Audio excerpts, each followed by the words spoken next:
we're pretty fortunate in this real estate world in Greater Vancouver that like we've had a lot of good years, and it doesn't seem like it's gonna stop, even if it slows for a short period of time. That's kind of nice.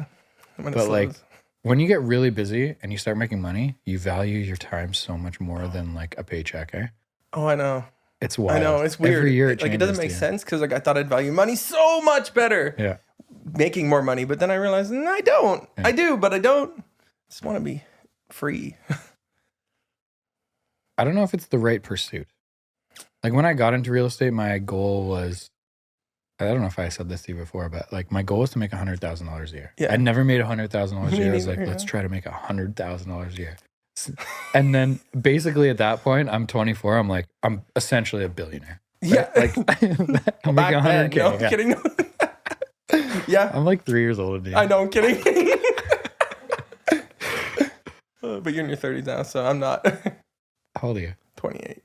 Oh, okay, so when's your birthday? February 18th. So I'm 5 years older than you.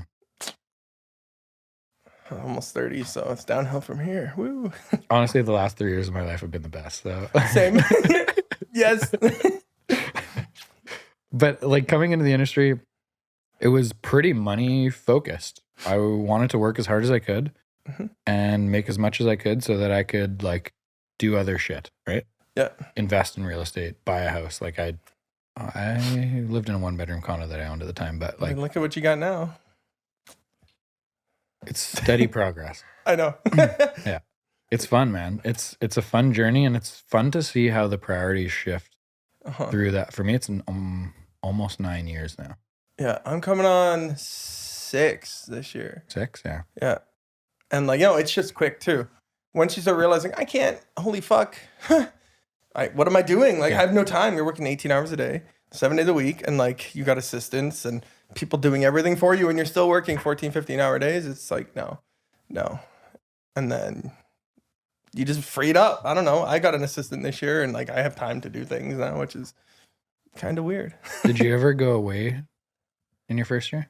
I had 400 days nonstop door knocking. That's how I started. We go back to podcast episodes. I wonder if that's a record. Yeah, it was like 400 and like I can't remember. I have the date in my calendar somewhere. It was over 400 days without a single day off. Not even Christmas. I had a client make me see shit on Christmas, and I was like, man, I don't care. Like I don't got a family. I didn't. I had my mom, and my sister. Already wasn't in real estate at this point, and like I just hustled, and then I burnt out. Then I took a day off. Much deserved. It sounds when my body made me. But now I just came back from a almost 3 week road trip. I did not work once, so now I'm catching up. I had a young person ask me the other day, roughly what should I expect when I'm cold calling or door knocking? How many out of 100 should I be expecting? And so I think you would be the perfect person to answer that. 1. Yeah. None, actually. I expect none. I just expect sometime, somewhere, some will. Like, I don't know. I did a lot and I got nothing in the beginning door knocking. I didn't know what I was doing. Like, I don't even want to know how many I door knocked in the very beginning without getting a single yes, because it went like weeks of 8 hours every day. Well, that's the thing, right? It could be like 400 in a row that say no, and then it could be one yes that turns into 6 deals, right? So I actually just taught an agent how to door knock in Fresno. So on my road trip, I made stops in places to see friends who are realtors. And I was like, hey, like, I want to pay for this trip. I'm like, I want a referral for you. Do you want to learn how to door knock? And she's like, hell yeah, one of my good friends. So I drove down, met her in Fresno. I'm like, okay, I need to prepare this, get a neighborhood that you just listed in or just sold. And like, I want to see how my script works when I'm a noob into the market, just fresh in an area I've never been in. And we went out, it was like 38 degrees, like, whew, way too hot. And we door knocked for about an hour and 10 minutes, and we got 2 solid leads around there, just using the script I just made up from her listing and taught her it. And like the first one we door knocked, it was like door number 13 or 14. And this guy's like, and their commissions are high, right? So I was like, okay, they make double the commission. It's in US dollars. I'll take 40%. And I'll make what I would make if I sold that place at $800K. I would make that much money as a referral if she just does all the work. So I was like, this is a cool business idea. So we get this lead, and he's like, $800K sale. And he's like, yeah, I want out. I want to go in the next 2 months. Do you want to help me sell? And she's just like, holy fuck, it's that easy? I'm like, it's that easy. And then the next door neighbor, we knock it. And like, I'm saying it and the lady's like, I hate this house. Everything's breaking. I'm like, do you want to sell? She's like, yeah, I do. Then I'm like, what's your name? She says her name. And my friend is like, you taught me tap dance. And she's like, oh my God, Erica, how are you? And then they instant connection and she's going to get both the listings. Is Erica younger into the business? Like, she's like 10, 12 years in. She's like, okay. Yeah. She just was ready to like do something more. Yeah. Like agents get to that point where they're sick of like what they're doing. And like, they're just complacent in selling X amount, like 10 a year, 15 a year. And they just do that every year, year after year after year. And then like, they just want to do more. Right. And like, yeah, it was kind of like, I mean, I think we've all been there. I don't know. You've had pretty steady growth year over year. I mean, you hustle your ass off. I'll share that. But first of all, any young agents out there that think they're working hard, that think they are a prospecting machine, Walker door knocked 420 days in a row. He even does it in other fucking countries. Yeah. And I kept going back to door knocking. I stopped for like 2 years. And like me and my sister, we're getting our whole new business plan. We're rebranding. And like, it's like all around door knocking. Like we have a door knocking course we just taught to my sister's taught to Keller Williams International. Like my door knocking course that I created, well, in my head, that she put down on paper because she knows how to teach. And then she just taught it to like, I don't know how many people showed up, but I'll have to ask her. But yeah, no. And then I went and taught an agent. Yeah, it's fun. Door knocking, it's the shit. What is the one hurdle that people should get over in terms of door knocking? Themselves? Like people are just scared. Just scared to get yelled at? It's fun. I love it. Oh my God, it's my favorite. And you don't even get yelled at. Like, I mean, one in maybe like 400 doors is rude. People are can I say that? Yeah. Okay, people are pussies and they're not going to, 90% of people will not scream in your face. I got more yells when I was doing cold calling than I did door knocking because people are wimps. They're not going to scream at you aggressively in your face. Right? They'll slam a door, that's it. But most people don't have the balls to yell at you. What is your go-to script? Is it saying, is it very blunt sales-y? Saying, are you thinking about selling your house? No, it's basically, hi, my name is Walker. I'm a local realtor with Keller Williams Realty, Van Central. We just sold your neighbor down the road, 123 Main Street. And I just wanted to know, when do you plan on making a move? And then silence. That's like the gist of it. Normally, if we get a listing, but we'll say like, hey, we just listed this house down the road. Yeah. Do you have any friends or family looking to make a move that you may want to be your neighbor? And then they say, no. Like, what about you? When do you plan on making the move? Never yes or no. That was my key that switched with just that one little thing, one little sentence I said, and from a yes and no to like an open question. Yeah. That completely transformed my door knocking. Like, I got nothing. Before that, when I added that in, it was just like deal after deal after deal after deal. And I still get deals for my door knocking. Like I just closed one in Poco that I met 5.5 years ago door knocking. Like he didn't have a cell phone, nothing. I just kept going to his house and seeing him for like every 3 months, every quarter, waiting for him to list. What does your follow-up system look like? Where do you keep track of this? Like one guy. Seriously, no, that cannot be true. Yes. No way. I don't use our CRM. My sister gets mad at me for it. Everything's in my head and it's really bad. And I'll just like, oh, fuck, I got to call this guy. And I'll call him. And then like, I don't know. It's not all of it, but 90% in my head. And it's really bad. And I know I'd have probably 10 times the deals if it wasn't. But yeah, it's mostly in my head. We have it there. Now we have an assistant doing that for me. Like our touch points, our cards, like our emails, like every little touch point happens with her because I am useless at that. I'm here to like make the deal and that's it. Like I just need the deals brought to me, I close them. And like I'll door knock and find them and then I'll just have my assistant do it all. We're going to hire more assistants so we can just be prospecting. You didn't even have like spreadsheets or anything. Nothing. Literally nothing. We have our CRM with Keller Williams Command. I've logged in once in the last year. I couldn't remember the password to get in.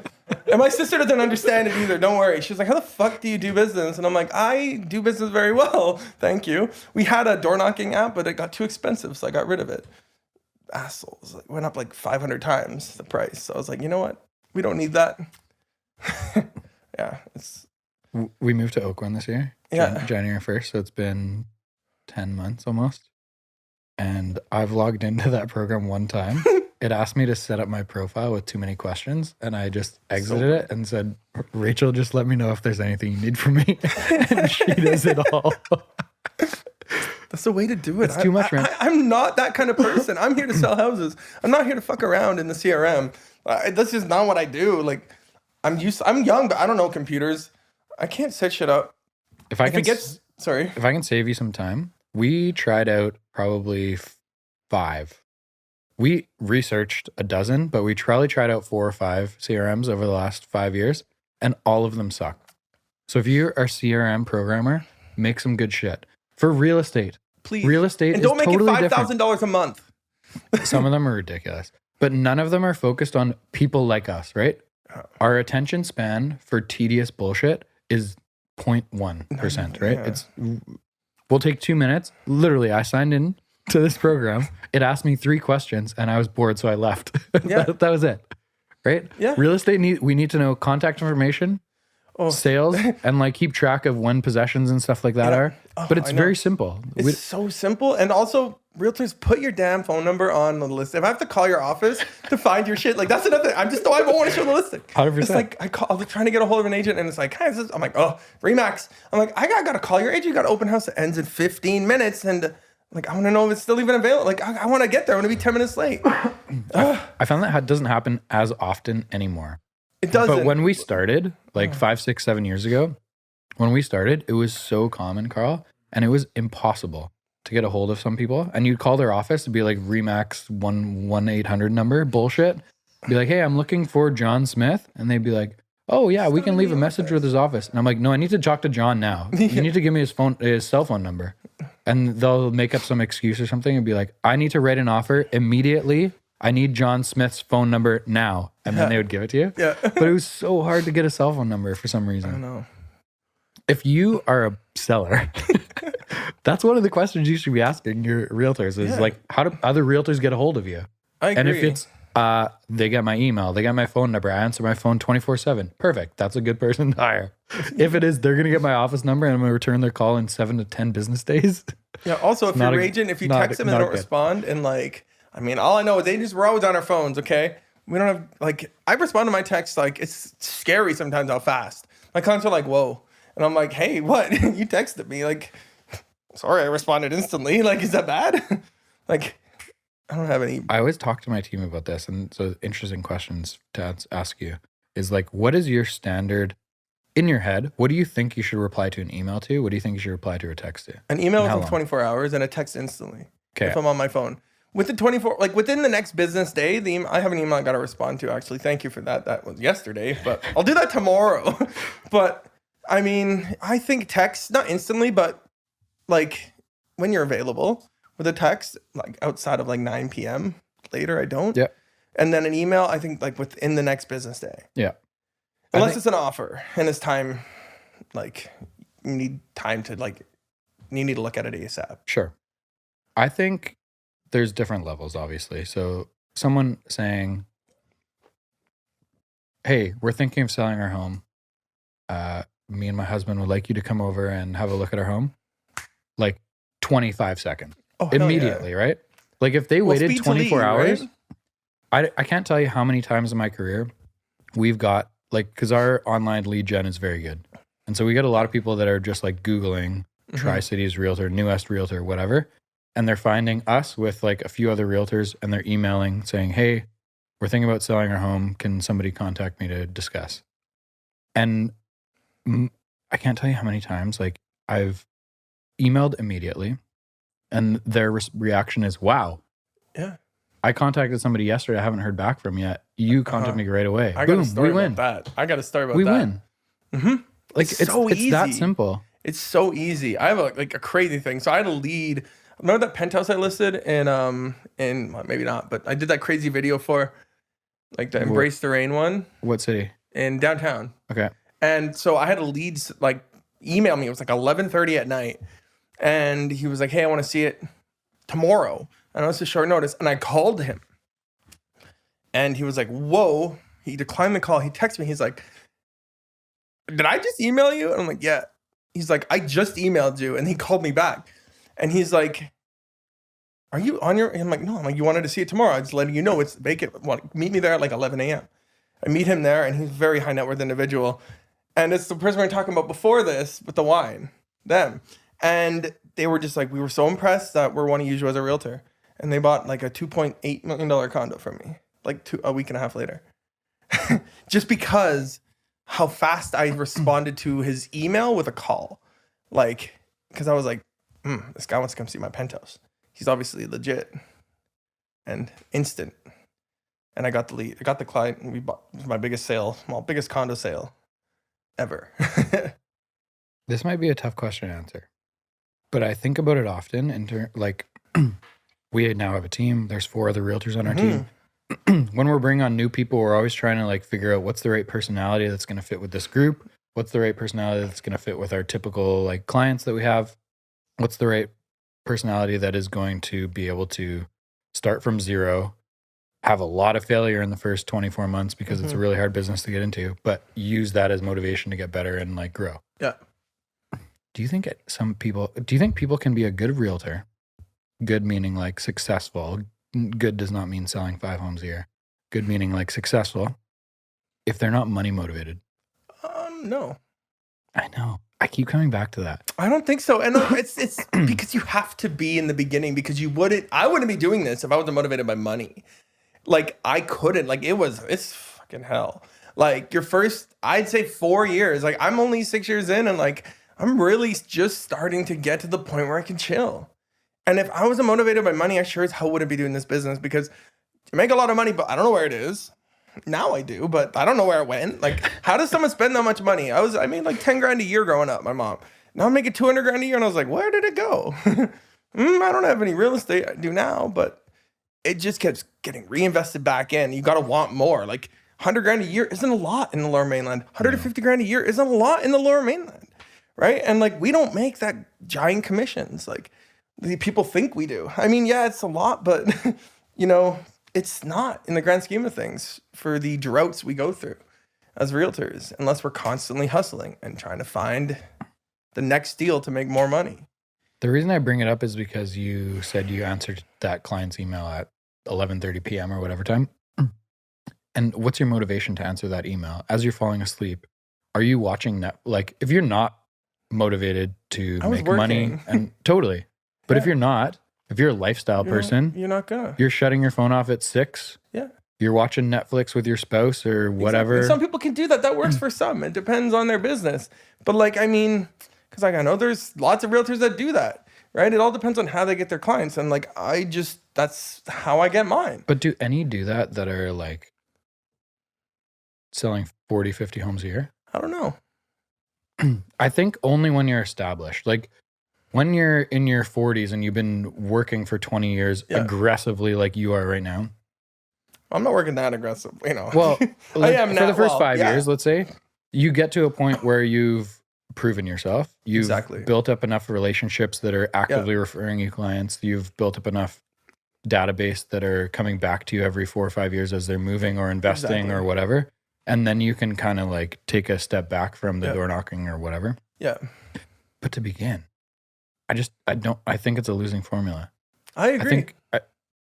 I've done it before too, where I step back and I'm like, whoop. And then I'm like, crap, I need to hustle again.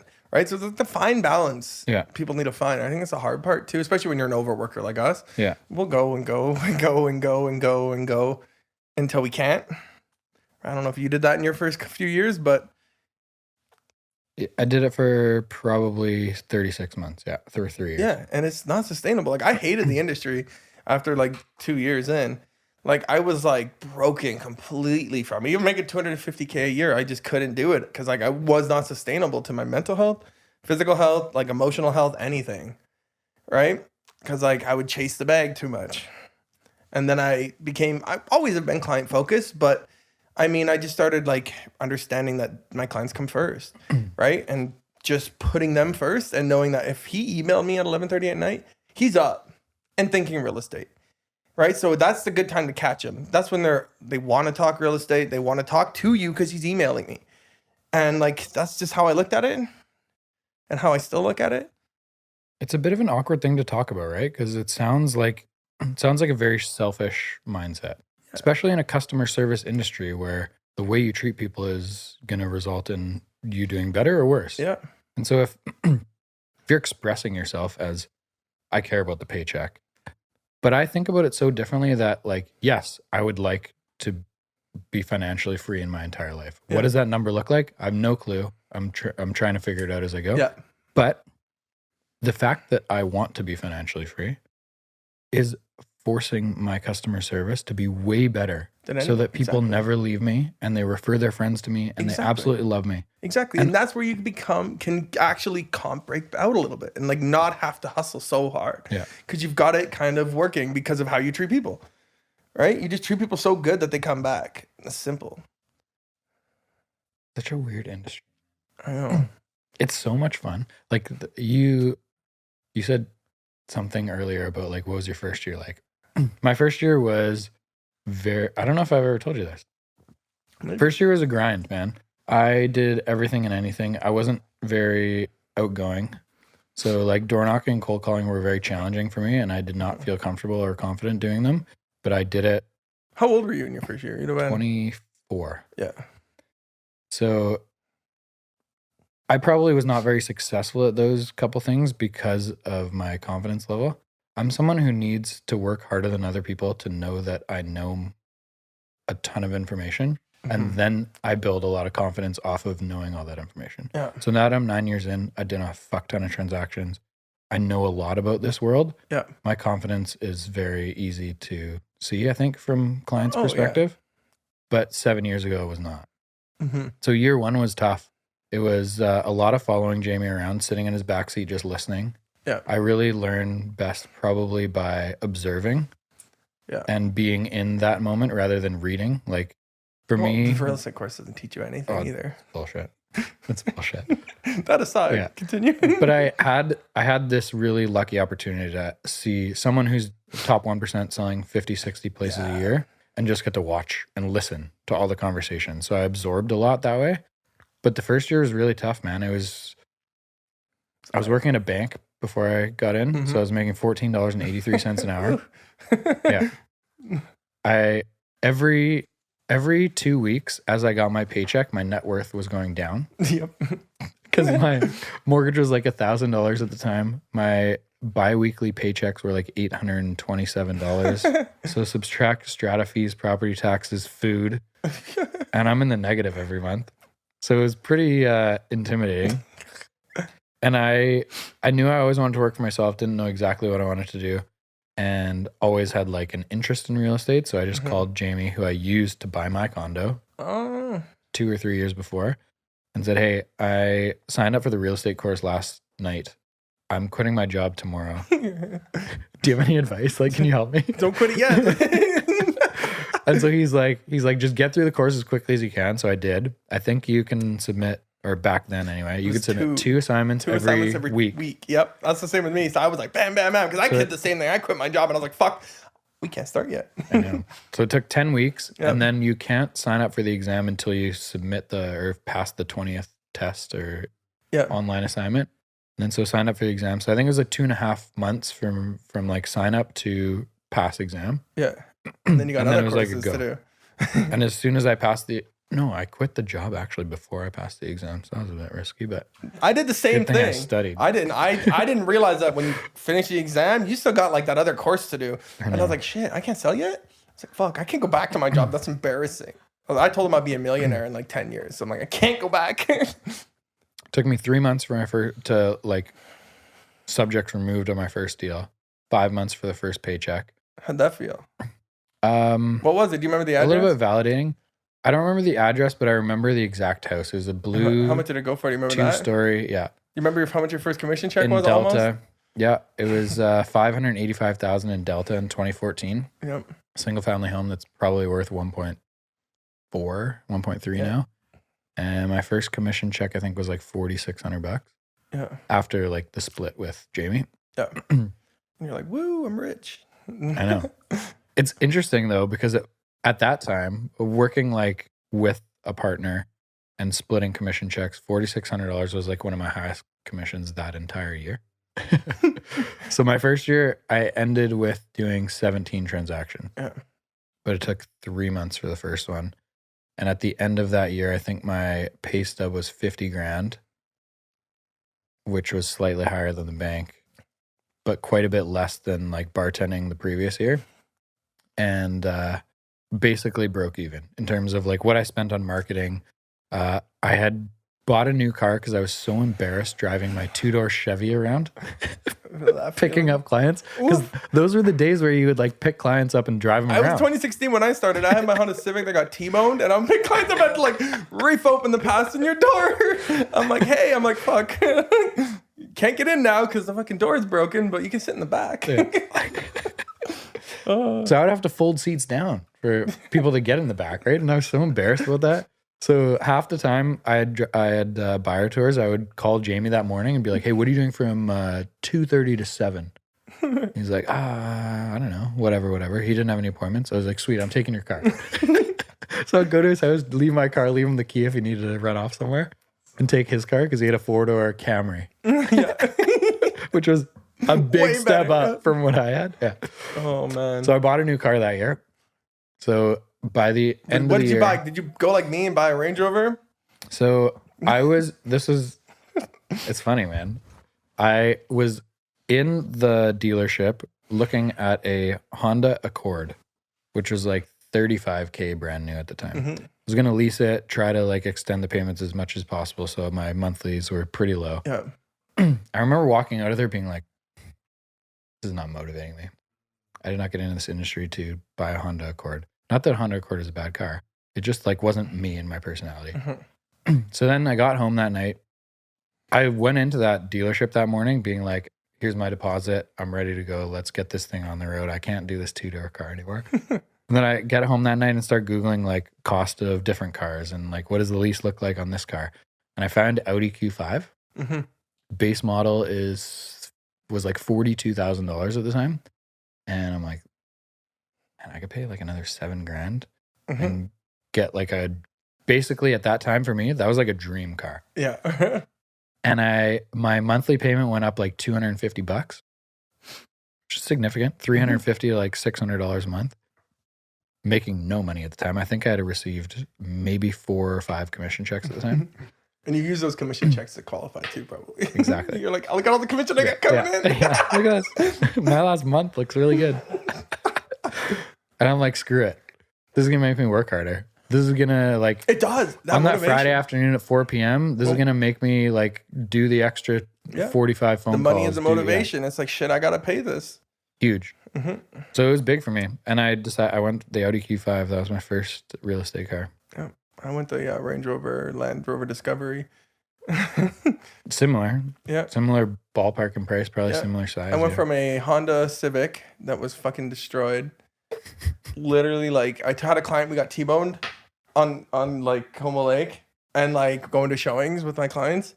And like, I was just like, damn. And like, it just destroyed the car. So I wrote it off. It got wrote off after I drove it for like 3 months like that and bought a Land Rover Discovery. Realized I got in a little deep. Traded it in for the A4 that I had. Yep, the red one. Yeah, I had like a $1,200 a month payment on a goddamn A4 because I had to roll in a loss. And now I have the RS3, which is my dream car. On my vision board. I just bought that. Put it on my vision board in 2017, a 2018 Noto Gray RS3. And I just picked it up in June.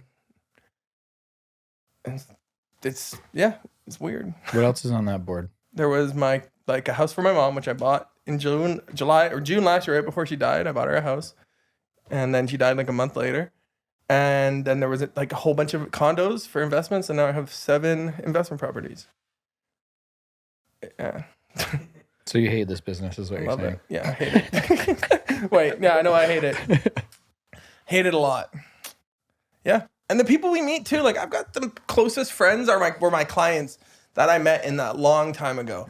Like my first deal ever, like these people, like they thought I was in my 30s. I was 21 and they were like, what the fuck? We hired a 21-year-old? Like, yeah, you're my first sale. Like my first listing. And they're like, oh my God, but you did so good. I'm like, yeah, I had to. I had no choice but not to not do great. Like, I didn't know what I was doing. Thank God I had a mentor at the time and a business partner as well. Because, like, I was like, here's deals. I don't know what I'm doing. Like, how do I get a listing? Like, shit, I have it. But, like, what do I do now? Right? there's so many behind the scenes things that consumers don't see. And so people getting into the industry also do not see. So I'd say a couple young realtors that are getting into the industry a month, like message me on Instagram or something. And they're like, where do I begin? What am I supposed to do? And my comment always is like, find someone in an area that you want to work long term that is doing well and follow them around for 6 months. Yeah. Offer to be Ask their them bitch. to work with them. Totally. Yeah. Open doors for open houses and showings for them. Yeah. Write contracts for them. Just learn. Listen to their conversations. Yep. If you want to work with them long term and team up or do whatever, great. If not, you just learn a shit ton of information. Yeah. That's how it worked for me. Same. Because like I had a business partner after. My first year, me and him, we did 40 plus transactions. And like, I didn't know what I was doing though. In the end, when after it all like settled out and we split up, I was back to nothing. I just was like, I go back to door knocking. But at least I got that grip, and then it kind of snowballed from there. Well, I mean, it snowballed like in a roller coaster, going down a hill and then up another hill.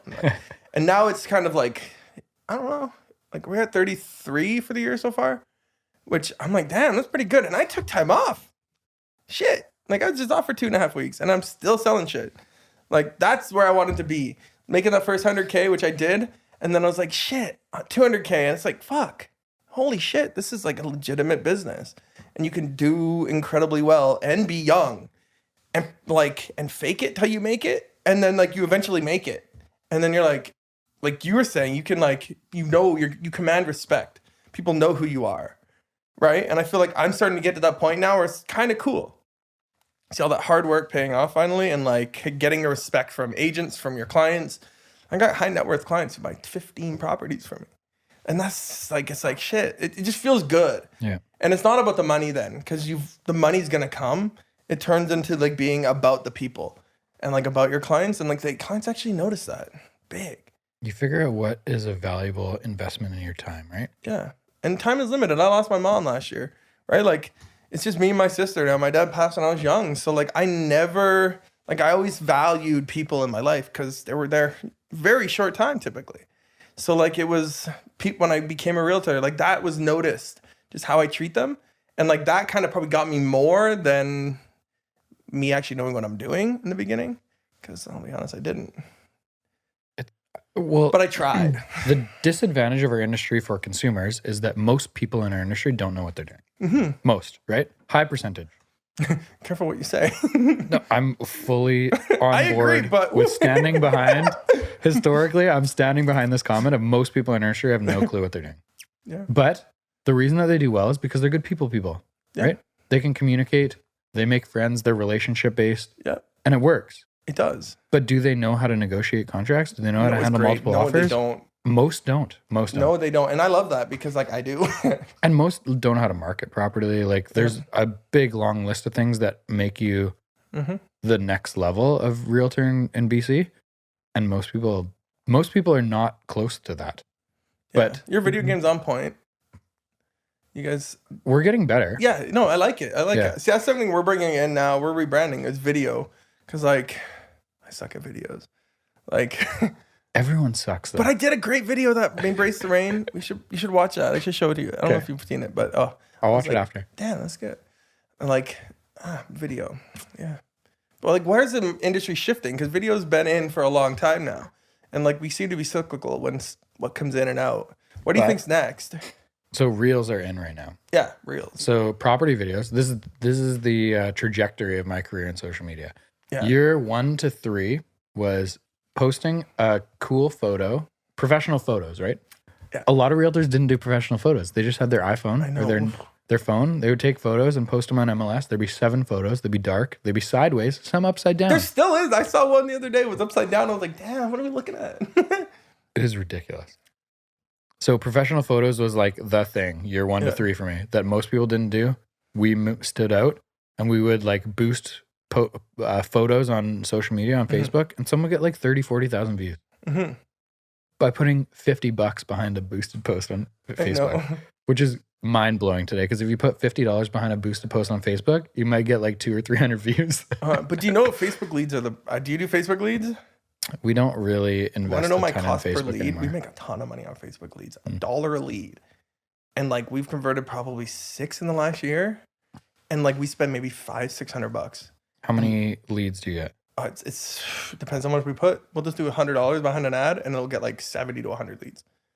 So you're calling 100 people to get 1 or 2. Yeah. Again, it comes down to that, right? I don't make the calls typically. My sister does. Yeah. She really doesn't like that I don't, but I'm like, I'm not the call person, but I will when I need to. Yeah. But it works. I'm not a big fan of it, really. But the leads are cheap on Facebook. So if you want to do Facebook ads, they work for a certain demographic. So what does your ad look like that is giving you 100 leads? So we did it was like get a list of homes under $350,000 in the Lower Mainland. Just text this number, which is my sister or me. So is that a video or is that it's just a picture, an ad, and then it goes to our website. A picture with just copy over top that says want a list of 350,000. Pretty much. Okay. And then like a house, just very basic. And then it goes to our landing page, and then it goes, and then or just text this number. And like my sister, we closed like a $1.1 million sale from that because she was looking to downsize. And she wanted a cheap house to downsize in, a condo to downsize into for like $250K. And then we were like, oh, cool. And she's like, yeah, I have this house I want to sell in Surrey. And I was like beginning or middle of last year. And we sold that from that ad. And I just am out showing a client in Abbotsford right now who from that ad as well, who's buying like 450, 500, right? They're just curious. Was that the first one you did? There's been more my sister have done, but it's funny now. We get to the point where I don't really know all the deals she does because we're doing quite a bit. So I'm like, oh yeah, we sold that. Shit. I didn't do anything about it though. I still got money on it, but like I forgot. I don't know where half a lot of her leads come from, right? Which is a problem I wanted to have because I don't want to micromanage. I don't want to constantly have to know if there's another deal coming, right? So like her and I, we just kind of sell stuff. It's pretty cool. But point I was getting at is just like, yeah. The question is always like, how are you guys so busy? Where do you get leads from? Like, what are you doing differently? And my answer is, we don't do anything differently. We just do stuff. Yeah, it's just right? stuff. If you're just sitting there twiddling your thumbs, like thinking, oh, maybe I should cold call, maybe I should door knock, maybe I should do this. Do something. Stop thinking about it. Yep. Right? Put $50 behind a photo on Instagram or Facebook. Yeah. Put a little bit on it. Even better, do a video, do a reel. Yeah. Put money behind that and assess what happens in the first 7 days. If you don't get any phone calls or don't get any leads, try something different. Yep. Try the video. If you did the photo, try a different message. Try, whatever. Just go out and like talk to people at a bar. There's no secret sauce to this industry. Whatever works. If it works for you, it works. Like now I'm getting referrals. Like almost all my business is agent referrals. Like in the last year since we met, I've been in Facebook groups just like nonstop, just talking shit basically. Like that's what I do good. It's just like talk shit and like make people laugh. And I've got these like connections that girl in Fresno, my good friend. Like I went to a wedding of a realtor in Phoenix on that road trip. Like I just went to a wedding in the Adirondack Mountains for a realtor in Syracuse. And like I just got a referral for like a $4 million purchase from a random agent I don't even know in Baltimore, Maryland, because he heard of me through Facebook. And I just closed a referral from Atlanta, Georgia. They were selling a place in Vancouver. And get this, I got the referral from Atlanta. And I knew the people from my hometown, Dawson Creek. I knew the seller's kids. I knew them. It was the weirdest situation. I was like, wow, what? Like, I actually knew these people. I knew the family and I knew the kid. I was like, whoa. And like, they moved to LA. And like, I just closed another one from Los Angeles moving up. So like, and those are all agents I don't really know. Even Vancouver agents that don't want to sell out in the valley. Like, that's another way I get tons of business. I'm like, in my office, I'm like, yo, I drive. I love it. Give me your deals. I'll give you 30%. I'll drive the fuck out to Chilliwack. I got a car. I'll go to Mission. Like, if you really don't want to make 10K by driving, I'll do it. Yeah. So. But why are you saying yes to that? Because I'm hungry. Back to the beginning, Carl. Here we go. This is it, right? Yeah. This is it. People that are lifestyle. I say lifestyle people. I'm incorporating a large group of I just want a people life who don't have the intuition, the motivation internally that you do. What do you like? You're not going out of your way to be in Facebook groups. At night, when it's 9 p.m., you're watching Netflix instead of logging into I don't own a television. San Antonio real estate group. Like, I don't know who you're talking to, but just inserting yourself into these conversations and being like, hey, you guys curious about Canada? I'll give you some information on Canada. Yeah. Just sharing information, right? Yeah. It's crazy. Whenever I go to the island, I try to meet like different people in different neighborhoods that are, I'll just Google best Nanaimo realtor, top Nanaimo realtor, and call 3 of them. Be like, you guys want to meet for coffee? Sweet. Yeah, and then you write off the trip, right off that ferry ride. Anytime you got clients going to Vancouver, call me. Literally, exactly. That's it. Like it's funny. And like, that's also every trip I do, I try to get one referral from it. I like paying for every trip. So when I was down in Cali, like I was door knocking, like that's fucking wild. I'll probably get 2 deals from that. But then I use hookup apps and I literally prospect for people wanting to buy or sell. And then I find an agent in there. I meet with them and then I like, here's deals. And I send them the deals that I got on like hookup apps or randomly at bars. And like I have referred out, I've probably done 5 or 6 referrals. I get checks and the office will be like, who's this check for? And I'm like, I don't know. And they're like, Walker, I think it's you. And I'm like, oh. And I look and it's like some random agent from like Montreal. And I'm like, oh shit, yeah. Forgot about that. I matched with them on Tinder. Yeah. I was like, damn. You like, use hookup apps. Oh yeah, I sold a lot. Last year I sold I sold a $2.505 million condo to someone I met, like not even on a hookup app, but like cruising in a park. And then he sold us a $1.7 million condo with me. So it was like, what, 4 million in volume and like from some random. Yeah. There's no secret sauce. There's none. Do what works and do it well and keep doing it and repeating. And like, you'll just be like, wow, I sell 10 a year. And that's like, that was my first step, was being able to sell like the double digits in a year, which I did every year. And now it's like, where's next? And I was like 30, 40. Like this year, I don't know what we'll do. Like we make more money every year. And that's all that matters to me. And like we treat our clients, our level of service gets better every year. And I get more time every year. Like I'm making more than I was in my first year, but I'm working half as much. And I'm just doing it right and doing it. And like, I don't know how to say it. Like I'm just not killing myself anymore to like just work. Someone messaged me today and said, I want to start a podcast. This is what I want to do, Don. Do you have any advice for me so that I don't make the same mistakes you did? And in my head, I thought like, this is the wrong way to think about getting better at something. Yeah. Ask, like just saying, I want to go from 0 to 50. I don't want to take step 1, 2, 3, 4, 5. You have to learn as you go. Because the way that I'm doing stuff, whether it's real estate, podcast, whatever, sports as a kid, it's going to be different for you. Yeah. We have different personalities. We have different upbringings. We have different experiences. We have different people that are going to naturally be drawn into our personalities. And it's just different. And so that was my first thing, is just like, dude, you got to fail. You got to fail. Fun, yeah. Like listen to my first 3 podcasts. They were garbage because I didn't know what the hell I was doing. I was just like, I'm going to try this thing and see how it goes. Yep. But 125 in plus 100 real estate ones plus 80 Seahawks ones. Yep. We're 350 podcasts in. That's true. Yeah. And yeah, I get better at talking and listening and like conversating with people because I've done it thousands of hours now. Yeah. So you become an expert. You don't get it by asking someone one simple question. I know. Yeah, you got to do it. If it was that easy, everyone would do it, right? Well, what's the thing in real estate? 95% of realtors don't make past 3 years or something? Yeah. And like, even after 3 years, I was like, woo, how am I still making it? I know. Like sometimes I wake up and I'm like, how do I make so much? Like, how do I do this so well? Like, and I ask myself that, and it's like, sometimes I'm like, I don't know. Like, I shouldn't be, but like, I just put in the work a lot and consistently. And like now 6 years, I'm like 28. And like, I feel like I'm old after this long in the industry. But I don't know. Like I still get I've been doing this for 35 years. And I'm like, what the fuck? Like it doesn't look like it. Like, I'm sorry, but like you don't have like good photos. Like you mentioned, no professional. Like I'm like, you're complacent. Like that's what time in the industry will get you, is complacent. Our team has a joke that anytime someone uses that in negotiation, being like, I've been doing this for 17 years, they're just admitting that they suck. Yeah. That's what it means. I've been here doing this for 35 years. Well, you've been doing it shitty for 35 years, John. Yeah. Well, maybe the first 2 maybe good, but I wasn't alive, so I can't judge. But now I am, bitch. Yeah. And yeah. I don't know. I probably will say that though. I'll be like, I've been doing it for 35 years. And I'm like, but I don't know. No, I won't.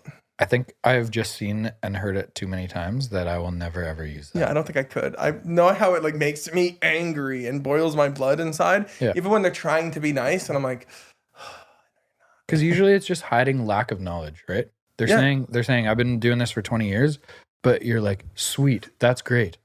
The neighbor just sold for 1.2. You're listed for 1.4. Why? And I want I've been doing this for 20 years. That doesn't mean anything. It means nothing, right? Like now I feel like I have to ask when I show stuff, does your client expect more than list price? Yeah.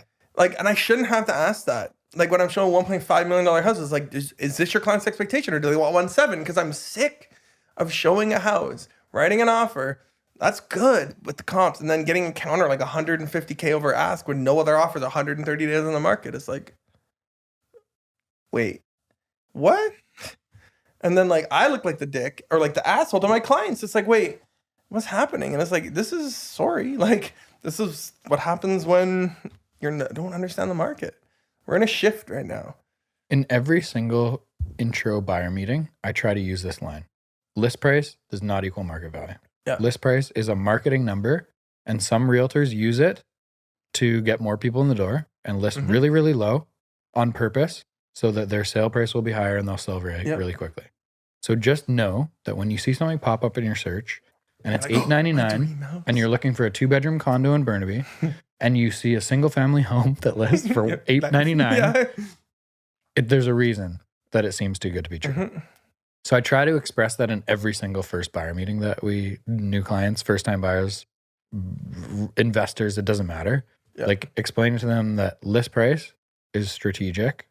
Yep. It's a made up number and it does not mean sale price. Anyway, sometimes that will get people out of the mindset of like, oh, I don't want to pay over list price.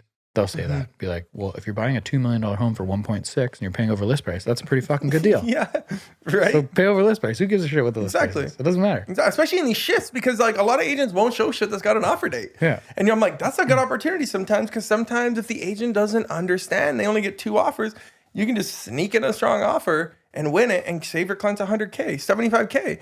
Right? Because agents who don't sell enough homes don't understand the shifts as they start to shift. 100%. And you can't catch it. And that's why I find the best deal. I got a great deal on my condo. And like I got it during like in September last year, right when the market was starting to shift up. And I was like, I gotta buy this. I didn't want to move to Poco again. Nevertheless, the building I lived in like many years ago was my ex next door to him.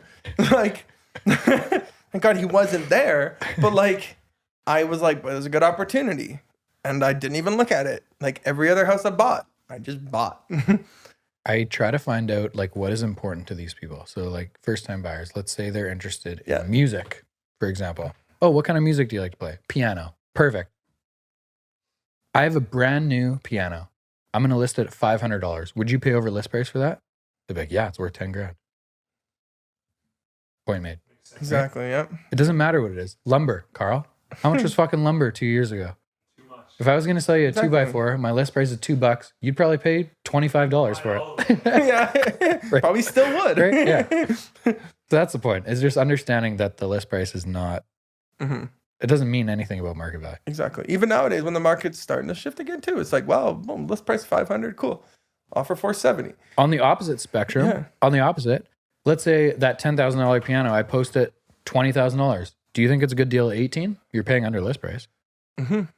Nope. Value is what someone will pay.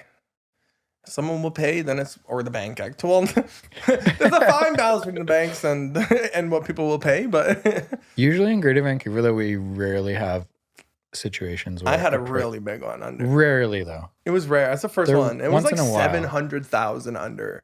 That's the contract price. It was a development lot. But we were like, I think we were offered like 1.9 and it came back at 1.25. Where? In New West.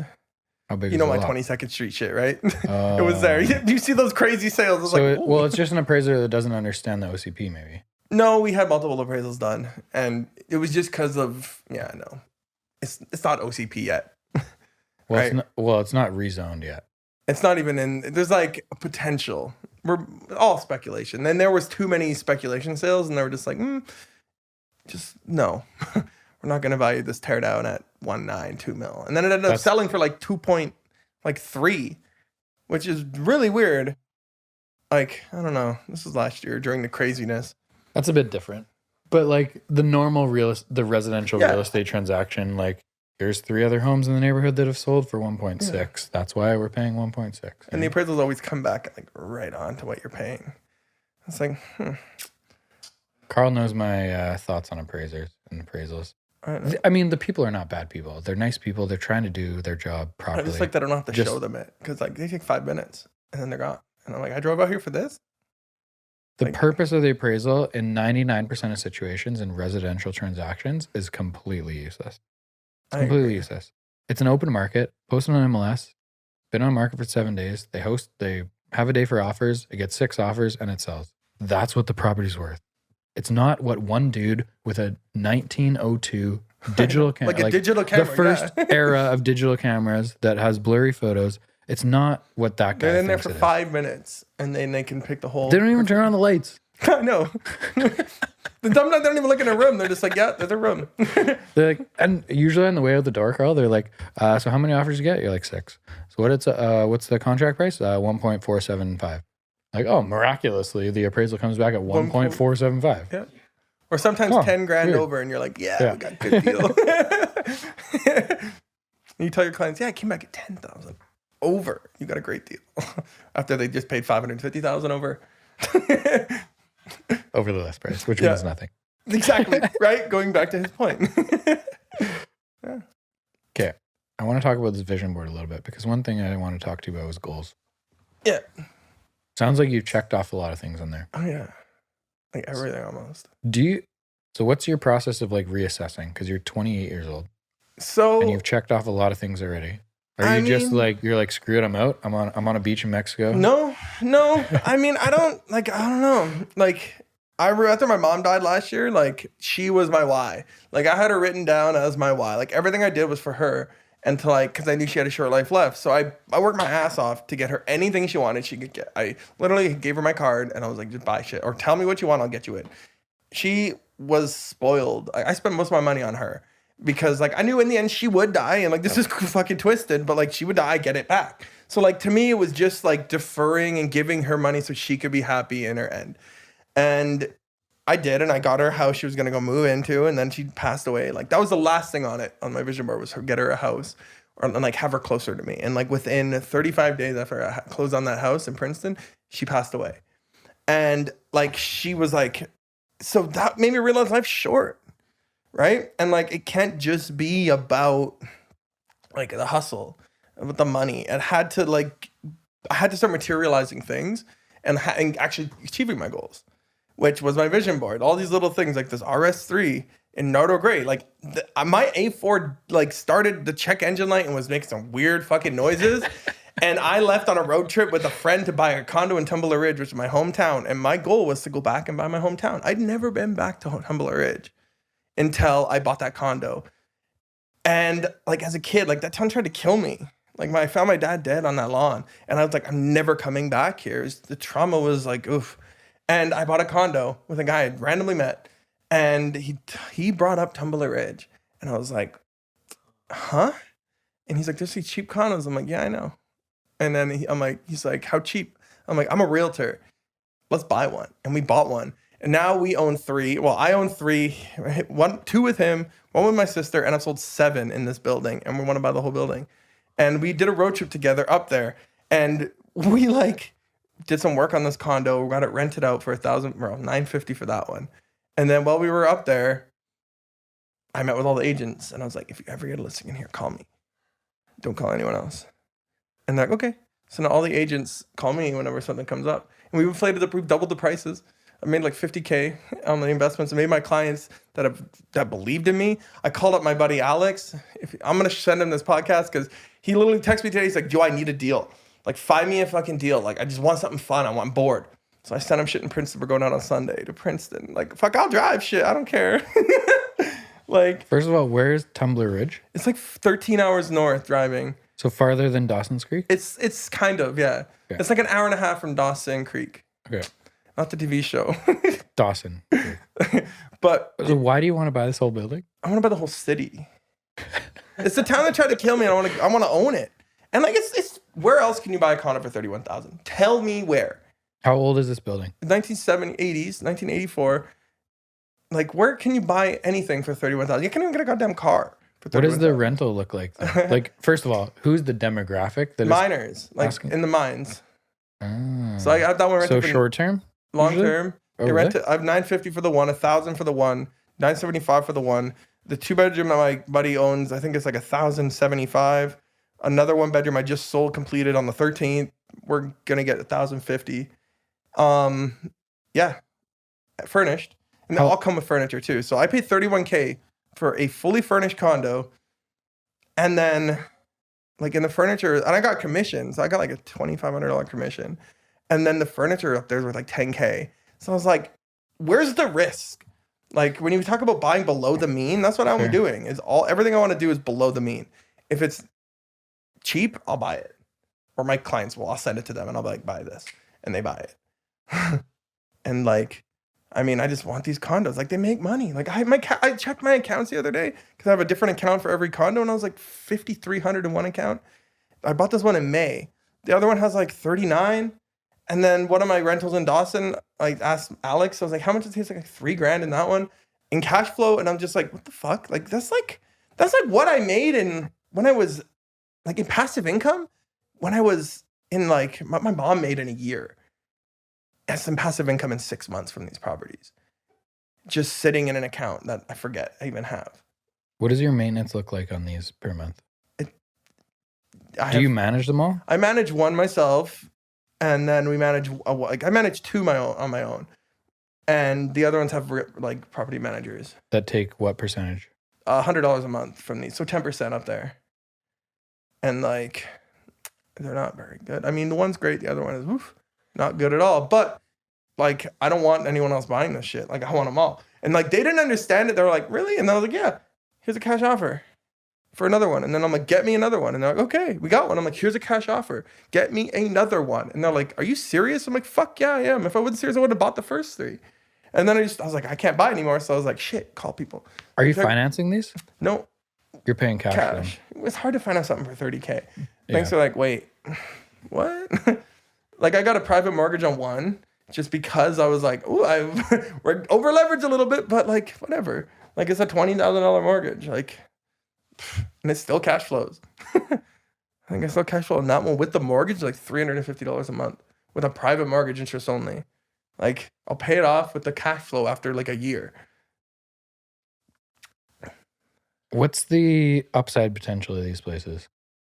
There's like everything. I don't see a downside. If that shit went down. I mean like, let's look 10 years down the road and you want to sell these. I don't. We want to buy the whole building. No, I want to create. So I think no. But I'm thinking more from like the perspective of a young couple that is listening to this, that has a 2-bedroom condo in Greater Vancouver, that lives there with their one kid, and they're thinking about investing in real estate, but they don't think they have enough money. And then they hear this and say $30,000 for a condo, and I can get $1,000 rent, even if I mortgage $20,000 of that. I don't even know. What the fuck is a $20,000 mortgage look like? My interest only is like $400 a month. And that interest only private at a high ass rate. That's a private rate. And like, I don't, and the funny thing is like, cause it's easier to get that. Banks won't want to lend up there. And that's the issue I find. And that's why it's like, hey, I got something that you can get a HELOC on a house here. Like I'm going to HELOC my condo and like, I won't buy anymore. I'm like holding off because I'm way too many now. It's got to like calm down for a year. But all these in the last year, I had one property when we did our last podcast. That was fucking a dump. And now I have 8. Well, I had that pre-sale too. So now I got 8. And I'm like, ooh. And those are all bought in the last like 13 months. Every single one. Well, since June last year. So back to my question. In 10 years from now, let's say you're buying these things for $30,000 to $40,000 roughly, depending if they're a 1 or 2 bedroom. Mm-hmm. In 10 years from now, what is that area? What's your prediction of that area, and what is that condo worth? So I'm not looking at it more so for what it's going to be worth in like 10 years, because like it was up to $100,000 these condos at one point. Really? It's been down to $5,000, right? So like my goal is to put that place on the map, right? So like I don't want to go into it too much what our plan is, but we have like it basically create a tourist destination. Like we're bringing in people that know their shit. Like the people that I'm aligning with that are buying in with this are like, we have this like ultimate goal. There's like 1, 2, 3, 4, 5, 6 of us that like we want to do. And people are like, whoa, that could really work. And it's just creating like a different sort of destination. And it's all about cash flow and owning like such a big chunk of that tiny little village that we can control and do whatever we want. It's a control thing. If Walker Adair did not exist, so you're wiped off the map, and you list one of these condos, is there another buyer for this other than you? Yeah, because it's funny. Like they were sitting. The one I bought, I have a company called Orphan Investments, which is me and my sister, because like we're orphans now. We lost our parents, and like we bought this place. It was in the market for like 400 fucking days. The one I bought, and then I started buying everything, and people were calling me like, "What the fuck do you know that we don't?" And I was like, "Nothing." And then I started seeing shit selling. And I was like, man, why are they selling for $52K? I'm like, I want fucking more for cheap. I'm calling the agent. And she's like, well, my clients are just seeing everything going so fast. They just want in. And I'm like, fuck. I wanted that to happen later. I don't want it to happen after. I bought these in April, May. I didn't want it to start happening within 3 months that like, now everybody is like thinking about this. Like, what the heck's happening here? Right? So like, if I didn't exist, these things would not be selling. That's what I'm getting at. Yeah. Right? They would not be going for what they're going for now. I don't think so, at least, but because like they were sitting for 400 days when I bought it for 31,000, and I could resell that bitch tomorrow for 55, probably more actually. Because most real estate investors are thinking about a few things. One, they're thinking about cash flow. Two, they're thinking about upside potential. Yeah. Three, they're thinking about liquidity. But why don't people think about the downside potential? Because like, if you look at something that has why just not look for stuff that has very little downside, right? Like that's what I'm looking at. Like. Cash flow, yes. But downside? Like, to me, if that property dropped 50%, I'm losing 20 grand, 15 grand. Like, that's such a small amount of money. If my condos in Poco drop 50%, bitch, I'm losing $250,000. Well, I don't think there's any chance a condo in Poco is dropping 50%. There isn't. But, like, the downside, even 10% is more than that dropping 50%. Yeah. And, like, so I was like, if I can buy enough that, even if it within 4 years is enough cash flow with 5 places to pay for 2 more places. Like, my cap rate on this is like 20. On the first one I bought is like 27 or 30%. Like we look at just cap rate. Like there's no downside to that. Really. What's the strata fee? $206 a month. And then I pay $110 in internet.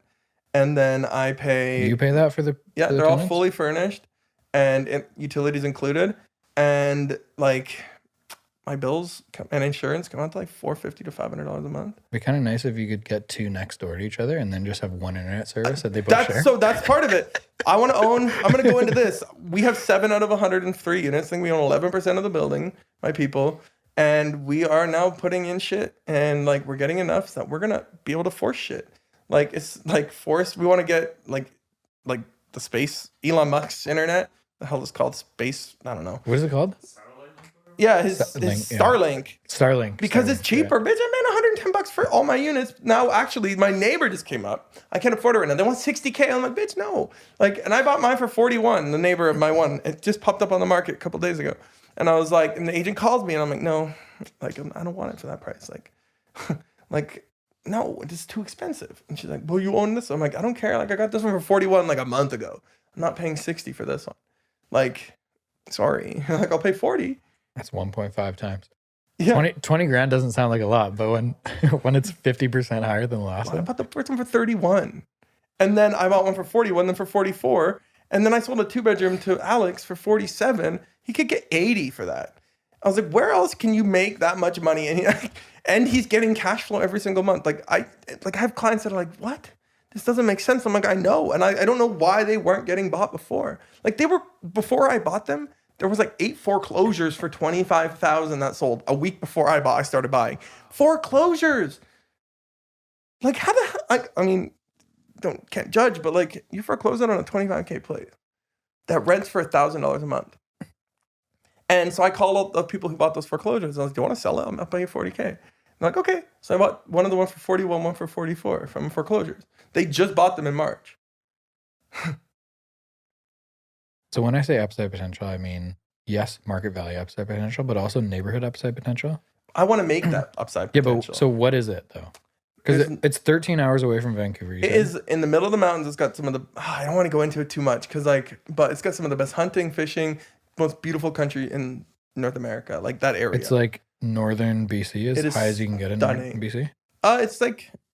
It's like here's Vancouver. Like, here's where that goes up. It's like here's the Yukon. It's like right here. Just below. Like I'd say probably 8.5 hours from the Yukon. Okay. But like 14 hours northeast. The very northeastern kind of corner-ish, about 3/4 of the way up. In the middle of the mountains, an hour and a half from anything. Is there much in terms of amenities there right now? No. Like, is there any restaurants? No, they are, but they aren't open all the time because there's the people. That town is built around the mining. Is a mining town. It was built for coal mines in the 80s, and that's all it was. It was a purpose-built town for mines, for the mine. And my family moved there to work in the mines, and then the mines all shut down in 2000, and it went to a ghost town. A few smart people bought the whole town, like everything. Like this has been done before. People have bought that whole town, and all these condos that I have were owned by one owner. And he went in when people were desperate. Like we sold our trailer for like 14 grand, like our house when we like moved, not even 8 grand, 10 grand when we left. And like these condos were going for 4 grand, 5 grand, 6 grand a piece. So people would just leave. And then mine started opening back up. So he stratified the building. Like I think he paid like 6K or something in total for these ones. But there were other condos. There's a lot of condos in this area. And like this investor just bought them up, waited till the mines opened and resold them all. He was getting like 80 to 100K each for these places. And then they crashed when one of the mines closed. So this is very cyclical based on the mines. But I found if I don't have a mortgage, I can get rid of, I just pay a strata fee. So like in the end, if the mine shut down again and I didn't need them, they're paid off for the most part. And I just canceled the internet, dropped the hydro down, and like just put in a tenant for cheap even, right? And like my cost can get cut to $210 a month plus insurance, so $350 a month. Like that's not even my car insurance. What is your what is the vacancy rate there? Like they are how all easy rented is it? instantly. It's easy. I have still people messaging me, do you have any more available? I need a place. I need a place. I need a place. I'll pay $1,050. I have literally my Facebook like messenger requests is that. And my Alex, same. He posts on Facebook and it's fucking constant. People like, we need a place. Like, I'll pay this much. I'll pay $1,050. I'll pay $1,100 for these 1 bedrooms. And I'm like wow. Like I manage one myself and like it's a dream tenant. $1,000 a month. Like it's crazy. And like I literally. Where are these people coming from? They're coming to work in the mines. Coming to work in the mines. Coming from now BC, Alberta? The lady that I rented is from Squamish. And like, she's like, I just love it up there. It's beautiful because it's stunning. Like you can walk from these condos to waterfalls like an hour away. You could just go hiking out the door. You can go hunting. You could just walk out with your gun and go hunting. Like sounds like a place Carl would like. Dude, this shit isn't. It's sick, and that's what we want to create. Like we're trying to bring in the people that know. I don't know how to change a whole city, but enough people that have the same mindset can, and like that's the people we're getting. Like that are coming in and investing with us, and like it's gonna be big. It happening a lot quicker than I expected, and expect to own 11% of a fucking massive building this quickly with people, but and like yeah, upside. I mean, it's all upside to me. Like, where else can you buy this shit? Like, it's so hard to invest in the Lower Mainland. It is really hard to. It is so hard to make money in the Lower Mainland unless you're banking on like going up. You ain't gonna cash flow. Like, I've analyzed. Like, I love investment real estate, and like Chilliwack's the only city you can almost in like Abbotsford, but Chilliwack's the only place you can cash flow right now with 20% down, unless you get really lucky. Like, and like it's hard. Like, I don't want to rely on luck anymore. Like I got lucky with my condo in Poco. I'd still be renting and I'd be happy to rent if I didn't get my place in Poco because I'd be owning way too many investment properties. When did you buy that though in Poco? November 2021? last year. $350. And I knew her. And then like, I mean, it peaked at like 525-ish, 530. Like, well, my neighbor just sold for 530 and it was smaller. And it was a 2-bedroom, 1 bathroom. Real estate is the best. I know. Like I don't deserve to be almost a millionaire. Like I work my ass off, but like I'm almost a millionaire. And it's fucking weird to say. And it's all from real estate. And like I've made clients millionaires from real estate. Like it's where the most millionaires are made. And like a million's not a lot anymore, but it's pretty fucking cool. You said make your first 100K. Right now you're probably like, it's like millions now. It's like the attainability now. Once you just do work. Starting small. Yeah. think that's a big thing for me. Like $30,000 is mind blowing, especially people that grew up in Greater Vancouver and have been watching. Even like the average price of a 1-bedroom condo in Burnaby now is about $550 roughly. But like, what was your first condo? 269. Yeah, so mine was $272. That was 2012, 2011, 2012. And now those numbers don't exist. But the fact that you can snowball that over time into other investments, excluding these Northern BC $30,000 condos. Well, my first house was $35,000. We talked about. I bought that. It was my renovation one, right? That was in Dawson Creek? Dawson Creek, yeah. But yeah, you snowball it. You get one, on to the next. But that's how Vancouver is. Yeah. Right? But there are places outside of Greater Vancouver that are maybe more stable than what you're talking about. Princeton, I also own houses there. Well, totally. Okanagan is cool. I don't know the cash flow situations in the Okanagan. They don't cash flow anymore. I've ran them. Vernon cash flows, Trail cash flows, Princeton cash flows, Merritt cash flows. Kamloops, you can cash flow. Kelowna, you can't. There's some cool spots on the island though, Will. Yes. Oh, big spots on the island that cash flow. Almost all the island will cash flow, really. Just outside Victoria. Right? Except the big where everyone wants to be. Yeah, exactly. Right? That's what you buy. I buy under the mean, right? Like the cheap stuff that like, I can't afford to lose $150K. Like, I just can't. Like, I'm not there yet. I will be one day, but I can't. Right? So like, if I buy stuff that's, everything is cheaper, then like it can drop and like I feel comfortable. Like I feel over leveraged with 7-8 properties, but like I also know that like I'm not. But leverage is debt, right? Yeah. So if you're not taking out any debt on these places and interest rates go up or the rental goes down or the vacancy goes that's the up, thing. I can sell them. It's then it literally doesn't an matter. asset that just sits there and like, yeah, maybe it's not as liquid as it could be, but like I've made it so I could just call someone and get that thing sold like tomorrow. Cause it's like, I'm like, here's like, I have an asset with a 30 cap. Like that's all I gotta say. I don't gotta tell anyone where it is. Bitch, I could probably get anyone to buy that just saying I have a 30 cap. Who cares where it is? I got a 25, 30, 35 cap condo. You're going to be buying, like a smart investor would buy that. But you say, I got a $31,000 shitty condo, a dump in the middle of nowhere. That's what that town is right now. Right? It's very interesting. I bought a townhouse on the island in Duncan. Yeah. For $480,000 last year. And I rented for $2,500. Do you cash flow? That was, at the time, it was $800 cash flow a month. And now I refied to pull some money out to go somewhere else. But refied at 630, I think. 630K. Yeah. So now it's like break even yeah. with new mortgage rates and more debt. Yeah. But originally I was like, I don't understand how this makes sense. Mm-hmm. But how many of those can you go? Because that's not sustainable when you want to buy a ton, right? Because like, unless you're But I don't know if I want to buy a ton.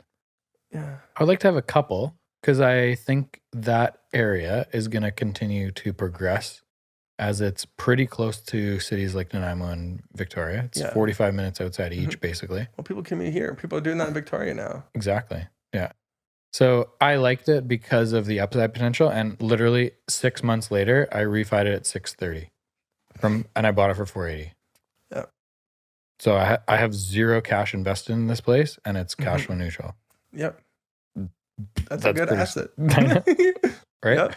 So now you're buying another one, or like doing something else with it. It's just such a fun. It's a game. Like it is a game, and like you just got to learn it, or have someone who knows what they're doing. And like, listen. Yeah. But people will always ask you, like, what's the best investment? The best investment is the one you feel the safest with.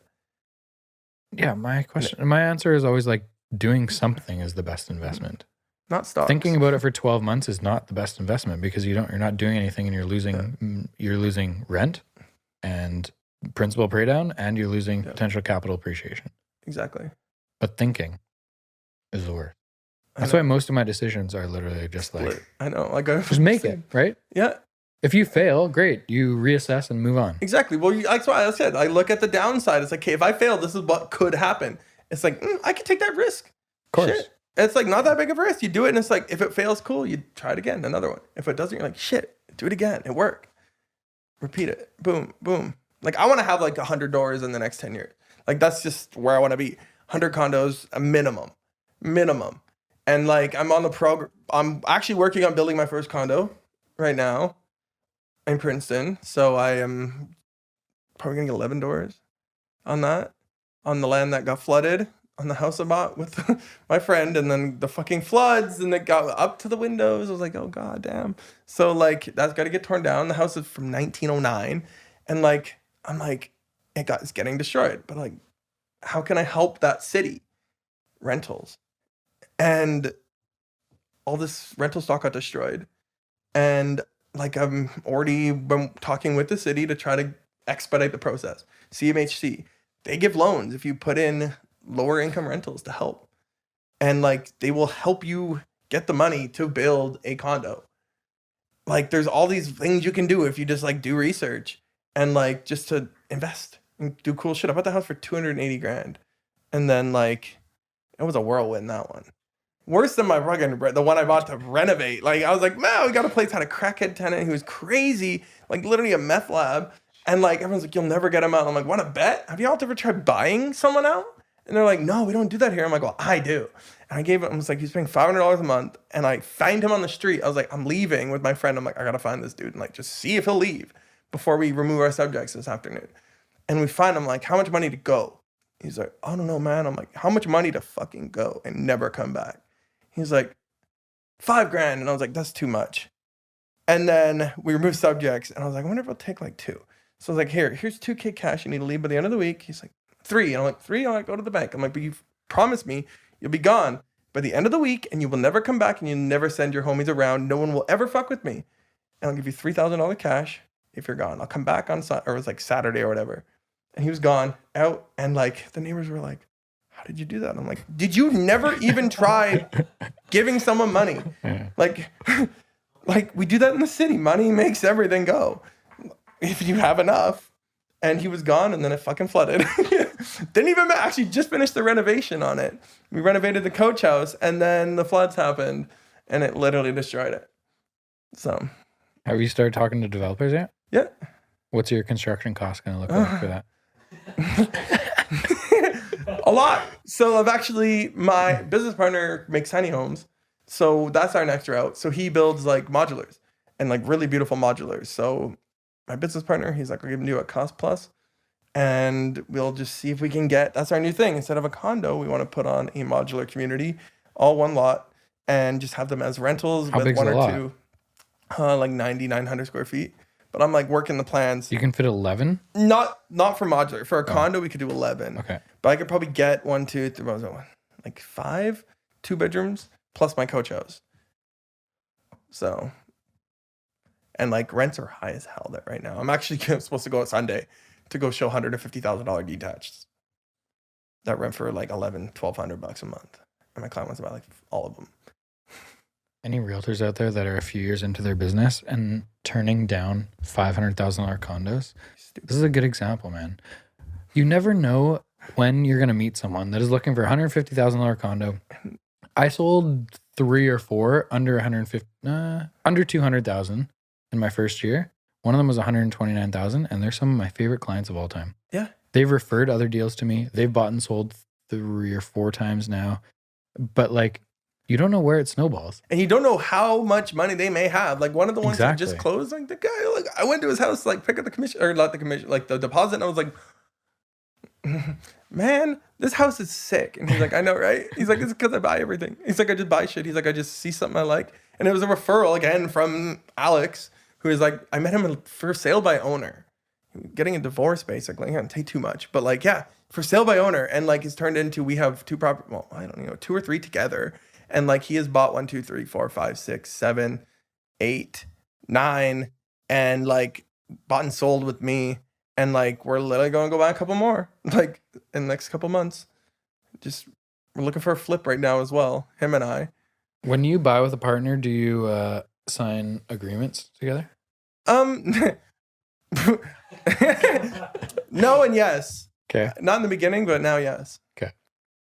So I have one with someone else, and I got a lawyer to draft a co-ownership agreement.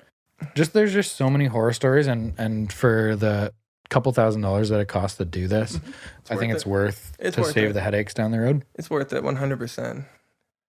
You've just heard too many stories. I know, I have some, but I can't partnerships say going sideways. You don't need to share any examples, but like partnerships going sideways, people hate each other, and then they're just like clawing for dollars, right? For a few dollars. And it doesn't make any sense. It costs everyone more time and stress, and it's not worth it. So I think you should, if you're thinking about buying something with someone else, I think you should talk to a lawyer, get a co-ownership agreement, outline how you get out of that agreement, outline if someone wants to sell and the other person doesn't, how that sale is going to go. Yeah. Does the other person get to buy it first? All those little details. And also what happens when you die.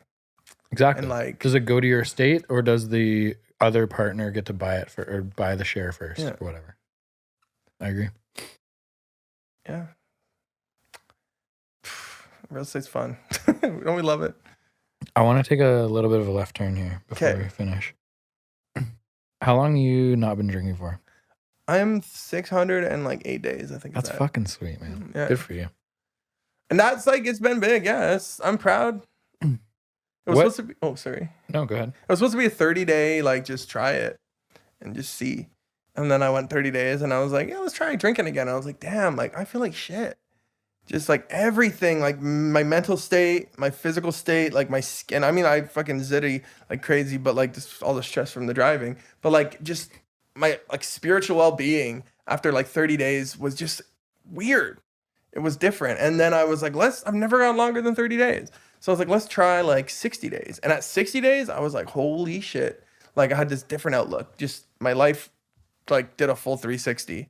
And that was around when I started buying real estate. I quit drinking February 25th last February 25th. And then like 60 days was like March, April. And then it just like my relationship with my mom, like everything just started becoming better. And like I was a lightweight anyways when I drank. So like I get spins. So I would just constantly feeling like shit when I drank and like the next day. And yeah, 60 days and 90 days. And then I was like, you know what? If I drank again, like I would be mad that I have to go another 90 days to get to where I am. And that's literally what caused me to not drink again, was just how long I had gone and how long it would take to get to that state that I was in at the moment if I had another drink. And that's why I didn't drink again. Literally because of that. Like, it's not just because I miss it. Like, I want to drink. We talking before, like, I miss champagne. I miss my good wine. But like, I know if I did, I'd be so mad that I have to wait another 2 years to get to where I am now that I couldn't do it. That's like 10%. No, not anymore. It's like 6% of my life. Damn it. I'm getting older. That 2 years. So like, that's it. It's just simple. Like, again, it's easy for me, I think. Is there hard times? Like, I think about my normal week, and a lot of it revolves around like meeting friends or clients or it's hard as family for a beer. It's hard as right? fuck because you get the constant, why aren't you drinking? What are you, an alcoholic? And it's like, no, but like, thanks. Yeah. And like, the world revolves around like social drinking. Totally. And like, I don't get invited. I still don't get invited out to much shit because they're like, well, I don't want you. I'm like, I'm not an alcoholic. I can be around drinks. Like, it doesn't bother me. Like, I want to be included in shit. So that was the hardest thing. And then like now I'll go out and I'll buy a bottle at the bar for my friends. Like, we went for my girl. She got married, and shout out to Katie in Phoenix. I spent like $300 at the bar just buying like bottles of champagne, like my favorite fucking champagne, Veuve Clicquot. And like, I didn't drink any. And I was like, damn, I miss it. But I was like, I'm not gonna. But like all my friends can. And then like it's fun to be the one who's like got a clear mind when everybody's hammered. And I'm just like, yo, I was this person before. Shit. Do you feel like the mental clarity is continually getting better? Or did you just get to that like 90-day mark and now you just feel like you don't want to miss that anymore? I don't think it can get like to a point where it's like crazy, but like my spirituality and like just how I've dialed into like past lives and shit, like this whole road trip was like a whole experience in that. That's like a whole another ball game. But yeah, like I just don't want to miss that. It's what contributed to my business and to where I've gotten to and like everything in the last 2 years since I quit drinking. That's probably 80% of the reason why I think why I've catapulted to this level of where I'm at. I don't know if I've ever seen you with this much energy. I know, and I'm like off. Like, I mean, I did have like caffeine, Yeah. But like, no, it's just like, even my therapist, he's like, you have ADHD. He's like, you're on meds. I'm like, yeah, I know. Like, I'm medicated. Like, this is just like natural. Like, I can go out to a bar now and like have fun without alcohol, which is really weird. Cause like I was so antisocial. Like when I know it doesn't look like it, but like I couldn't even, like, I can't normally not even go to a bar by myself. Like I had to have people I knew around me to go out anywhere. And like, I don't anymore. And like now I don't drink, which is weird because I use that as a mask. I think society uses that as like a mask to like be social. Totally. Right? Like we joke about it in real estate. It's like, well, like how many bottles of wine do we go through? Like it's stress. It's a stress relief. Right? It is a weird drug, man. It's weird how it's so socially accepted and no other drug is like that, right? It's like marijuana is starting to become... I smoke weed a lot. Yeah. But like, I mean, I can't do anything when I smoke weed. It's my way of like calming. Yeah. But like, I'm going to probably quit that too. Just because it's like, I feel good, but like I don't get any negative effects. But I'm like, maybe I should just try not doing it. Like, but I don't know. Yeah. Like, alcohol is the killer. Do you think people can do it and also achieve this like mental clarity that you have? I think so. It's just like very controlled. Yeah. Because alcohol is really easy to get into this habit where you like come home from work and you crack a beer. Yeah. And then you have a glass of wine with dinner and then you have a scotch after dinner and you're like, oh shit, I just had 6 drinks, you know? I know, but like that's socially acceptable. 100%. Right? Totally. And like I just started with like a week. I was like, it's not drink during the weeks. And then like it just, I don't know, it was just so cumulative over like the time. And like the biggest thing was like the body changes, like how my body started transforming and like cravings. Cause when I drank, I would go eat like the fattiest shit. I still eat like shit, but like, cause I smoke weed, but like I would just eat like just horrendous. And like, oof, yeah. So like my body just was like, I don't know, said thank you a lot. And like a lot of praise from the liver, like just noticeable differences and changes. And energy was the big one. Like just, well, as you can see, right? Like I have a constant supply of energy instead of like an up and down roller coaster of energy. Like I wake up and I'm like, woo. And I'm like, God damn. Like, why do I have so much energy? It's just, yeah. What time do you go to sleep? Like, I don't know, between 10:30 and 1. It varies. Yeah. Whenever my body tells me to. And I wake up when my body tells me to. I don't have alarms typically. Ever? No, unless I have appointments. Really? I don't wake up. No, I just let my body tell me what it needs. So what time do you usually wake up? Like between 8:30 and 10:30. Interesting. Like today I had to wake up at 8:15 to go to the gym and I was pissed. What do you mean you had to though? Why'd you have my to? trainer. I have a trainer because like, yeah. I was like, fuck, I gotta wake up so damn early. And people are like, that's like what time I'm at work. And I'm like, well, that's you. Like, if I had a 9 to 5, I would be fired in a week. 100%. Because I would have missed it 3 times and would have been like, fuck this. Like I probably would have quit before. Like, you're gonna make me stay here till 5? I go to the office from 11 to like 2. And then I'm like, I'm gonna go home. And like I get so much done in those 11 to 2. People at the office are like, we don't get it. Like, why do you sell so much? I'm like, because I'm fucking efficient. Like, I know what I'm there to do and I do it. And then I go out for showings. Like, and my assistant kind of does the rest of it. How much of a game changer is having that person? Holy fuck. Oh my God. Like, because this is year 1 with her, right? Yeah, I had an assistant before. You did, but she wasn't that good. Okay. And like, she was good, but like, this bitch is next level. Like, and she's virtual. She lives in Alberta. And like, my God, like I was like, we were busy as hell this year. And like, we brought her on like 3 months ago. And like, it's, I can't even explain how much of a game changer it is. Like it just. Is she full time? No, she just kind of works when she needs it. She has other clients, and like I pay like $1,000 every 2 weeks, and she does literally everything. And we're bringing her on more and more. Like, because I'm trying to go slow, because if I don't go slow, then I don't know what's happening. Yeah. Like I said, I don't even know like half the shit she does. I don't even talk to her half the time because she only calls me when she needs me or when I need her. Because like my brain can't handle like half the shit that's in it. Never mind like what she's doing. That's why I don't have a CRM, because like, I do, But like she handled it. She's like, call this person. I'm like, thanks. Like, here, do this. Like, I don't listen to this here. I'm listening to her. Like my Slack, I haven't talked to her today, and there's like a whole bunch of messages in there, and she just keeps pinging me. I'm like, got shit to do. I'm catching up. Where'd you find her? I posted on Facebook a cry for help.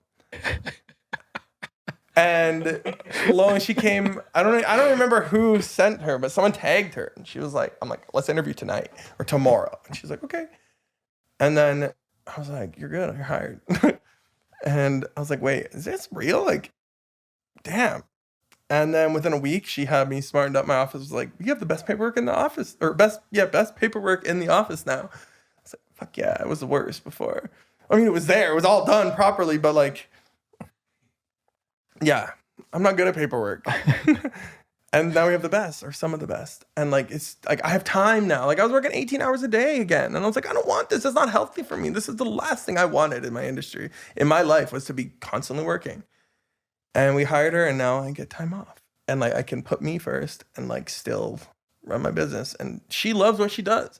And that's big because she does it well. And like, I feel you got to love it. No matter what level of the industry you're in, you have to love what you're doing to do it well and to continually do it and be appreciative and actually want to keep doing it. Like, I mean, there's too many things that are not fun in this industry that I firmly believe you need to hire out for.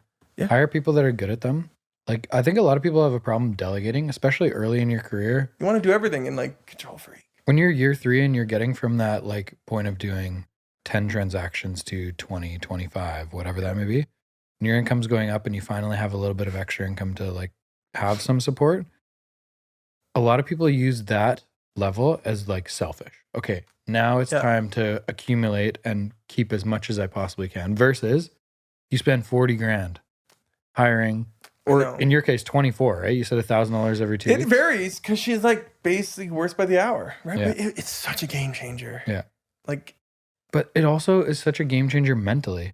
And like the fact that I never have to order strata documents. I know. Upload it's so simple. Upload photos to Paragon. Like all the things that would drive me insane, because that's not my personality. I don't want to sit in front of the screen and do like. What's your favorite thing to do though? I'm curious. Cause like, I feel like we all have like this thing that is like really like weird that we like doing in real estate. What's like that one little thing that you love doing?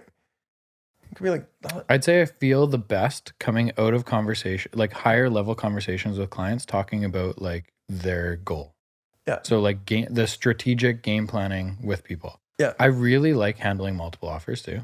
It's fun because I feel I watch your videos on it too. It's like, I just feel like I got good at that through hundreds of them, right? Oh yeah. Not and you wouldn't have just one. You'd have like 3 in a day. At least. Like that's like, woo. Crazy. Dude, it was insane. Crazy. I was watching 16, I was like, 17 was insane. I know. Like, me and Jamie did 157 transactions, I think, in 17. So that was months. Like, I think I can't even fathom that. We had 3 months in a row that were more than 20 deals. I think it was April, May, June of 2017. I think April might have been our busiest at like 25. And so that's every Monday having 3 multiple offers of our own listings, and then having others. a handful of buyers that are writing on other properties. That's crazy. But that's when we figured out like this is not the best customer service. Yeah. Like people are getting good advice and they're like, we're fully there for that situation. Mm-hmm. But we can't go to 27 open houses on Sunday afternoon. Yeah. I'm doing 2 or 3 myself. Jamie's doing 2 himself. So if we have 12 buyers that are looking at open houses from 2 to 4, because that's all people will show in those busy years, we can't be with them. And so the customer service just wasn't as good as we wanted it to be. So that's when we started bringing on other people. Yeah, because you said you have 4 now? No, we have me, Jamie, plus 4. Yeah. Realtors. And then Rachel, who is like, Rachel is a wizard in the sky. How long has she been with you? She's going to get really mad if she hears this and I don't say it down to the month. I'm not. I'm going to say around 3.25 years. See, but the thing is, you get one hire, and that hire, like, it's not us that are the reason we're doing so well. It's the people that are with us, we surround ourselves with. Yeah. Like, one good hire, like they'll stay with you forever. And like you treat them well and they treat you well and you just mesh. And like it's those little relationships that like probably what can catapult. My first like 5 years, we had a girl named Rosa who was phenomenal and was almost like a part-time realtor, but also like our office manager. And so she literally did everything from all the admin stuff, but she also would help out with opening doors for inspections and driving around the city to drop keys and pick up deposits and do stuff like that. Yeah. And so she was phenomenal. And when she left our business, we hilariously, luckily found Rachel, who is just literally a wizard in the sky.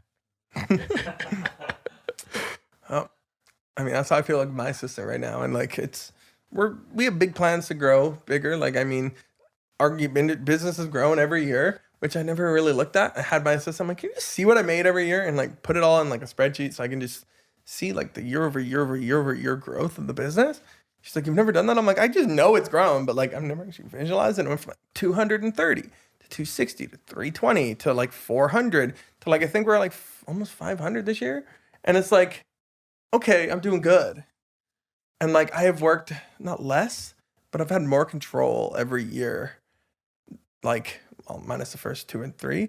But like, I mean, like we said, that 3-year kind of make it or break it moment, like the top realtors get a grasp on their life and move on and start branching out and delegating it out and going to other people for help instead of trying to do it all themselves.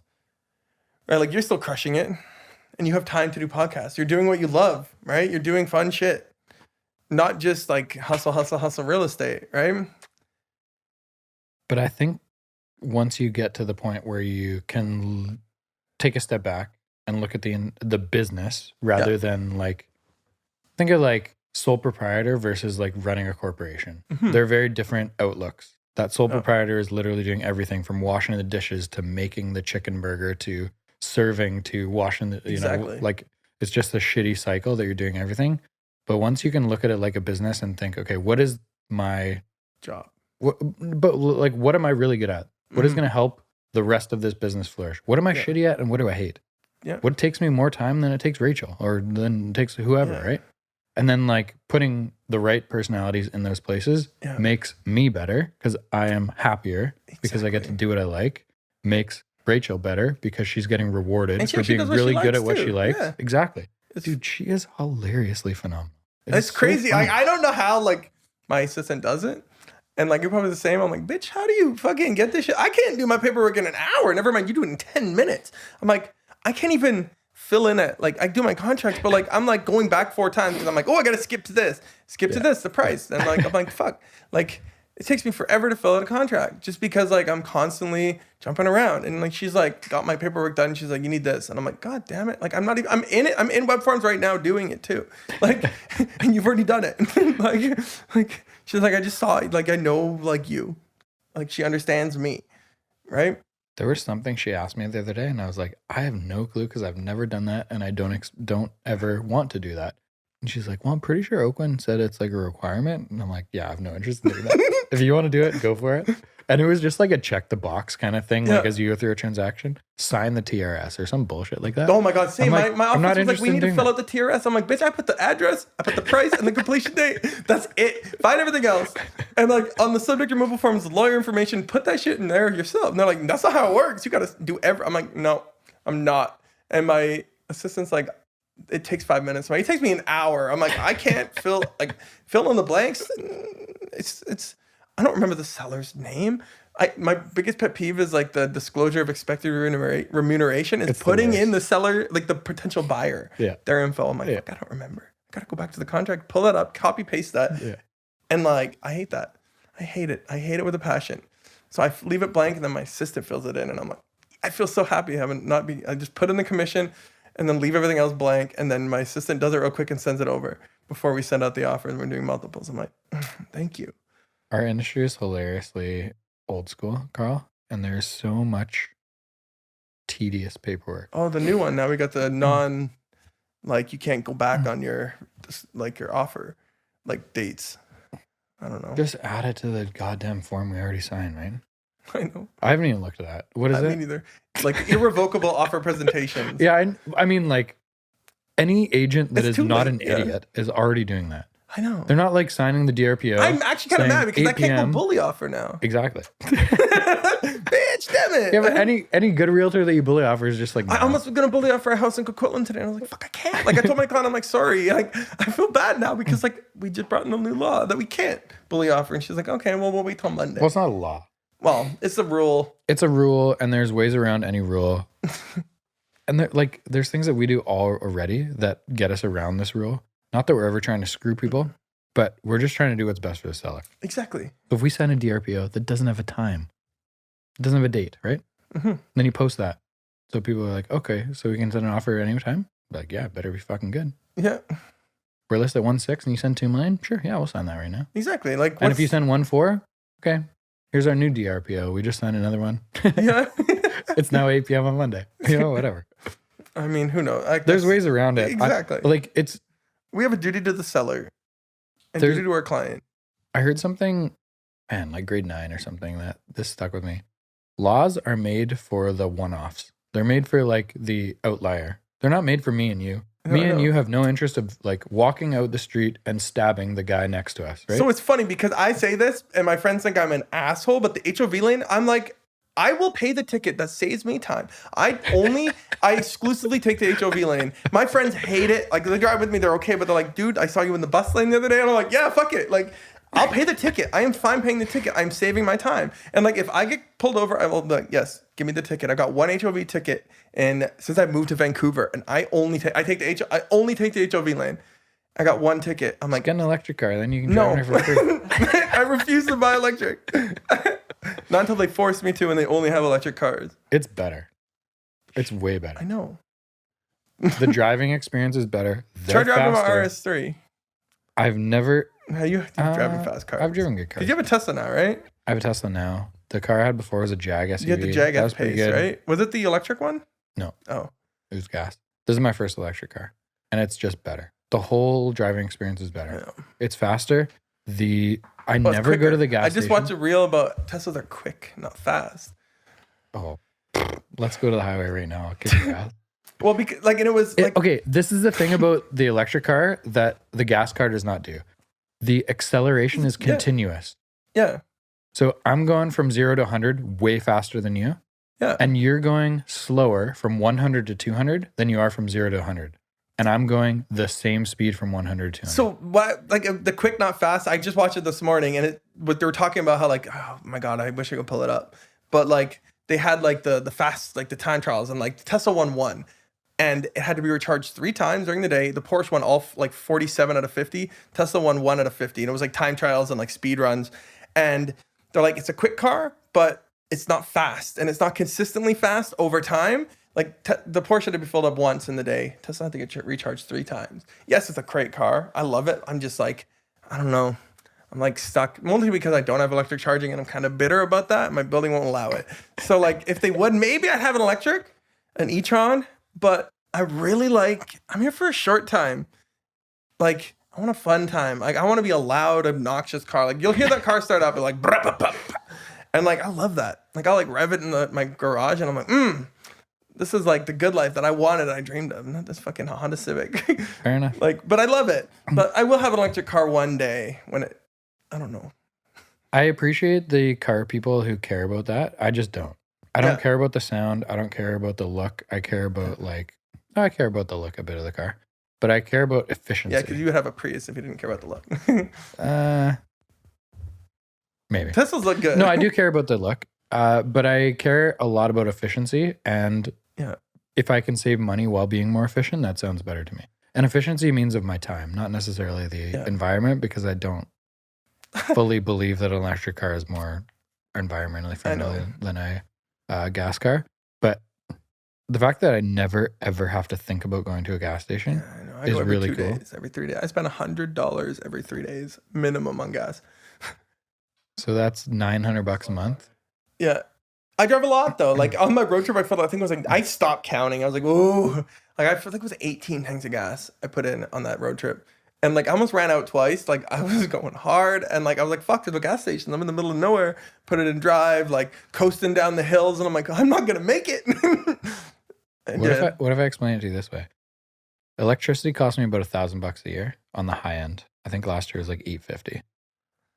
I mean, I know I probably save. Let's say you spend $9,000 because you just said $100 every 3 days. 800 to 1,000 a month in gas. 1,000 a month. More than my car payment. Typically. Let's say 10 grand just to be low. I spend 1,000. That's $9,000. In 2 years, you could buy another one of those condos. I know, but I also value my lifestyle a lot now more than it, right? Because like I've been like, this is my dream car, and like I will get. My sister just bought a new car. She got like a Volvo XC90. I saw it. It looks hybrid. Sweet. Her dream car. Yep. It's a comfy fucking ride. My car is uncomfortable as fuck, and after driving 8,000 kilometers in the last 3 weeks, I thought I was gonna die. Like I was like, I think I'm getting a hernia. From just sitting like in a sports car, and I was like, holy fuck. Like I was like in LA, I'm like, I don't know if I could go further. I'm gonna truck this car back and fly home because I'm in so much pain. Like literally sit like this in a little tiny car. Like, and then I was like, wait, I can put it in drive mode. I can make the suspension not as hard, and it didn't help much, but it was still fun, and I would never do it again. But I've done it now. And I still love driving, but I'll just never ever. I told myself next time I drive down, I'll be moving down to San Diego. Is that the goal? Yeah. Whereabouts in San Diego? I don't know. Just away from the rain. You like the big city? I like San Diego. I have a connection with like past life, which is why I kind of did the drive in San Diego. So like that was where the mental clarity came in with the quitting drinking. Can you explain this past life thing? Oh man, as a kid, like I don't know, this may seem weird to like someone who doesn't. Not weird. I'm super curious. Because like when I was a kid, like really young, like I always had like a vision of like palm trees, and I grew up in Tumbler Ridge, okay? So like I shouldn't have an ocean and palm trees. There's none up there. There's nothing up there. And like my mom was always like, like what the hell? I'd always talk about it. And when I went to San Diego the first time, like I moved to Vancouver to be close to the ocean because I had this connection with it. And I went to LA and I was like, this isn't it, but it's closer. And I was like, palm trees, holy shit. And I flew into San Diego like 4 years ago, and I got off the plane and I was like, oh my God, this is it. Like, this is like where that connection is. And I needed to link it in my life with driving. And I drove down to LA once like 5 years ago, and it was a disaster. Like fucking blizzards. Like I got stuck. Like it shouldn't. Like I'm on the I-5, like trying to get to like back home to meet a client. And like I'm stuck in like 2 feet of snow in like Northern California. Like what the fuck? Like I have a photo of me going like 10 miles an hour in my A4, like in a whiteout, and the road is shut down. And I'm like, there's a cliff and like redwoods and like middle of the night after driving for 10 hours, like 15 hours. Like it was insane. So I was like, hey, like I have to do this in my dream car. Like it all lined up, everything to like doing this trip. And I needed to link it. And I went to like this beach where I just had a feeling like if I had my phone on, I would show you. But like, I was like, this is it. And I took a photo on my phone just outside my window, like a blurry photo. And it has like the city of San Diego, entering San Diego, then Solana Beach. And I was like, oh, fuck. So I went back, and I've always said I'm an old soul. And I walked down, I haven't even posted this on Facebook yet. This is like the thing I want to post. Like, but I got this whole post I've been drafting up. And like, I'm walking to the beach, and there was like this artwork, this statue, and it was gone. Like, and it just said it was like calling for all old souls. And it was like this artwork done. And I was like, what the fuck? And then there was a beach, and I was like, holy shit. And my like got cold.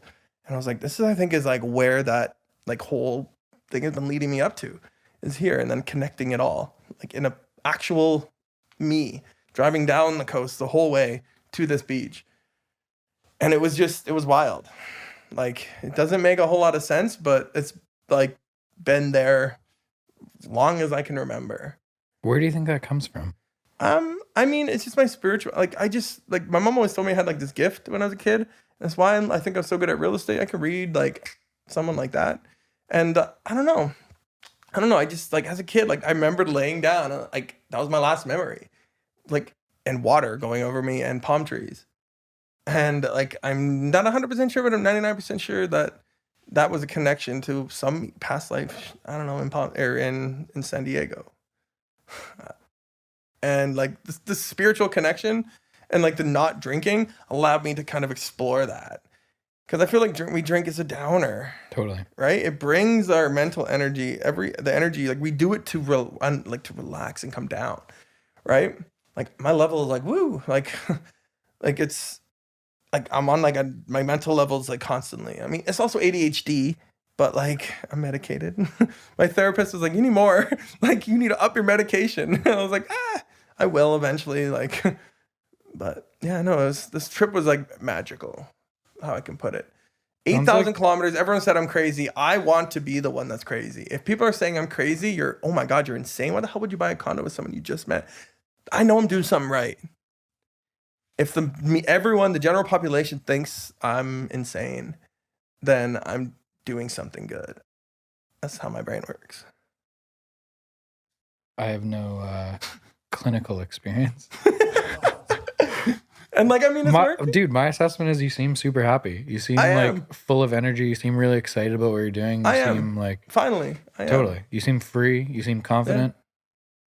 Yeah. I don't know why you'd want to add more bullshit to that in terms of medication, but like, I mean, it helps me concentrate. My ADHD meds, right? I need them. My God.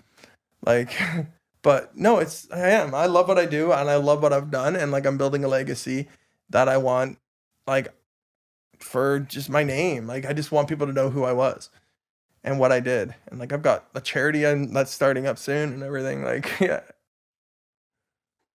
Oh yeah. I've actually met with someone like, yeah, it's just a lot of crazy shit going on.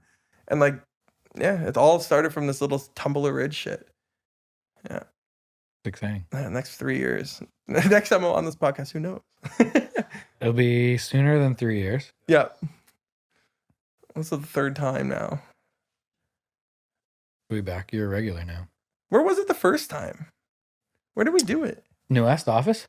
Yeah, that's right. Yeah. Now it's in a $2 million house. Next time you come back, it'll be full setup. That's your job. We'll have the feature wall. We'll have the neon sign put up. What's it say? Oh. That's the DDP logo. I see it. Oh, damn. That'll be sick. That's pretty wicked. Well, thank you very much for coming back, man. Thanks for having me again. If your goal is to want people to know who you are, I fucking know who you are, and I respect the hell out of you. I appreciate it. And I appreciate, even though we don't talk too much, I appreciate our friendship. And I appreciate we catch up everything that we need to catch up for on this. I appreciate how easy these conversations are and how fun they are. Yeah, me too. I love it. I respect the hell out of you, and I'm excited about all the good shit you're doing. I respect you too. Do you want to buy a condo in Tumbler? I mean, you sold it pretty hard, and I'm pretty excited about it now. I got 3. I'll have to go right now. I'm Googling Tumbler Ridge right now. You won't get much. It's just a shithole. There's nothing there. I'm going to call one of the realtors tomorrow morning, Carl. They'll be like, sorry, Walker's my guy. Anything that comes up, he's going to pay me more than you, so screw you. That's cool, though. I like that you're... I mean, I don't have a story like that. I wish I kind of did because it sounds cool. But what's like, just create one. I mean, totally. It's different for everyone. Yeah, exactly. Not everyone's linear. My story is different, right? Yeah. Like like I grew up in Greater Vancouver. I went to high school here. I've always been in the city. I really like and I appreciate the upside potential of the city. And I always said, even as like a high school kid, I'm like, why don't more people live here? Like, why am I looking at New York TV shows and seeing $25 million for a condo? I know. This city seems better than fucking New York. It's so cold there. And yes, their infrastructure is way ahead of ours. And yes, their history is way ahead of ours.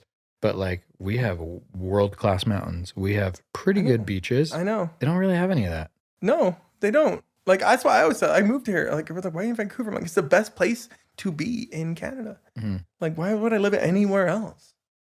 Like, there's nowhere else better. I go for quality. Why would I leave? Why would I go anywhere? There's like, other than San Diego, there's really, to me, like, that's Vancouver in the US. Literally, it feels exactly like Vancouver. Exactly, yeah. It's just, it's just warmer and there's palm trees. I know. It just doesn't rain as much ever. Yeah. Well, it doesn't here. It seems like it, but it's supposed to be on Friday. I know tunes will change in a week. Yeah. We're gonna fuck. This place sucks. Go to San Diego. Yeah. All right, let's get out of here. You gotta go get your sister. Yeah, I do. She's in New York City right now. Speaking of the devil, so not anymore. She's not. No, she's like, what time is it? She's probably over top of Alberta right now. Exactly. Worst place in the world. Yeah. All right, let's get out of here. Thanks, buddy. No, thank you. Thanks for coming.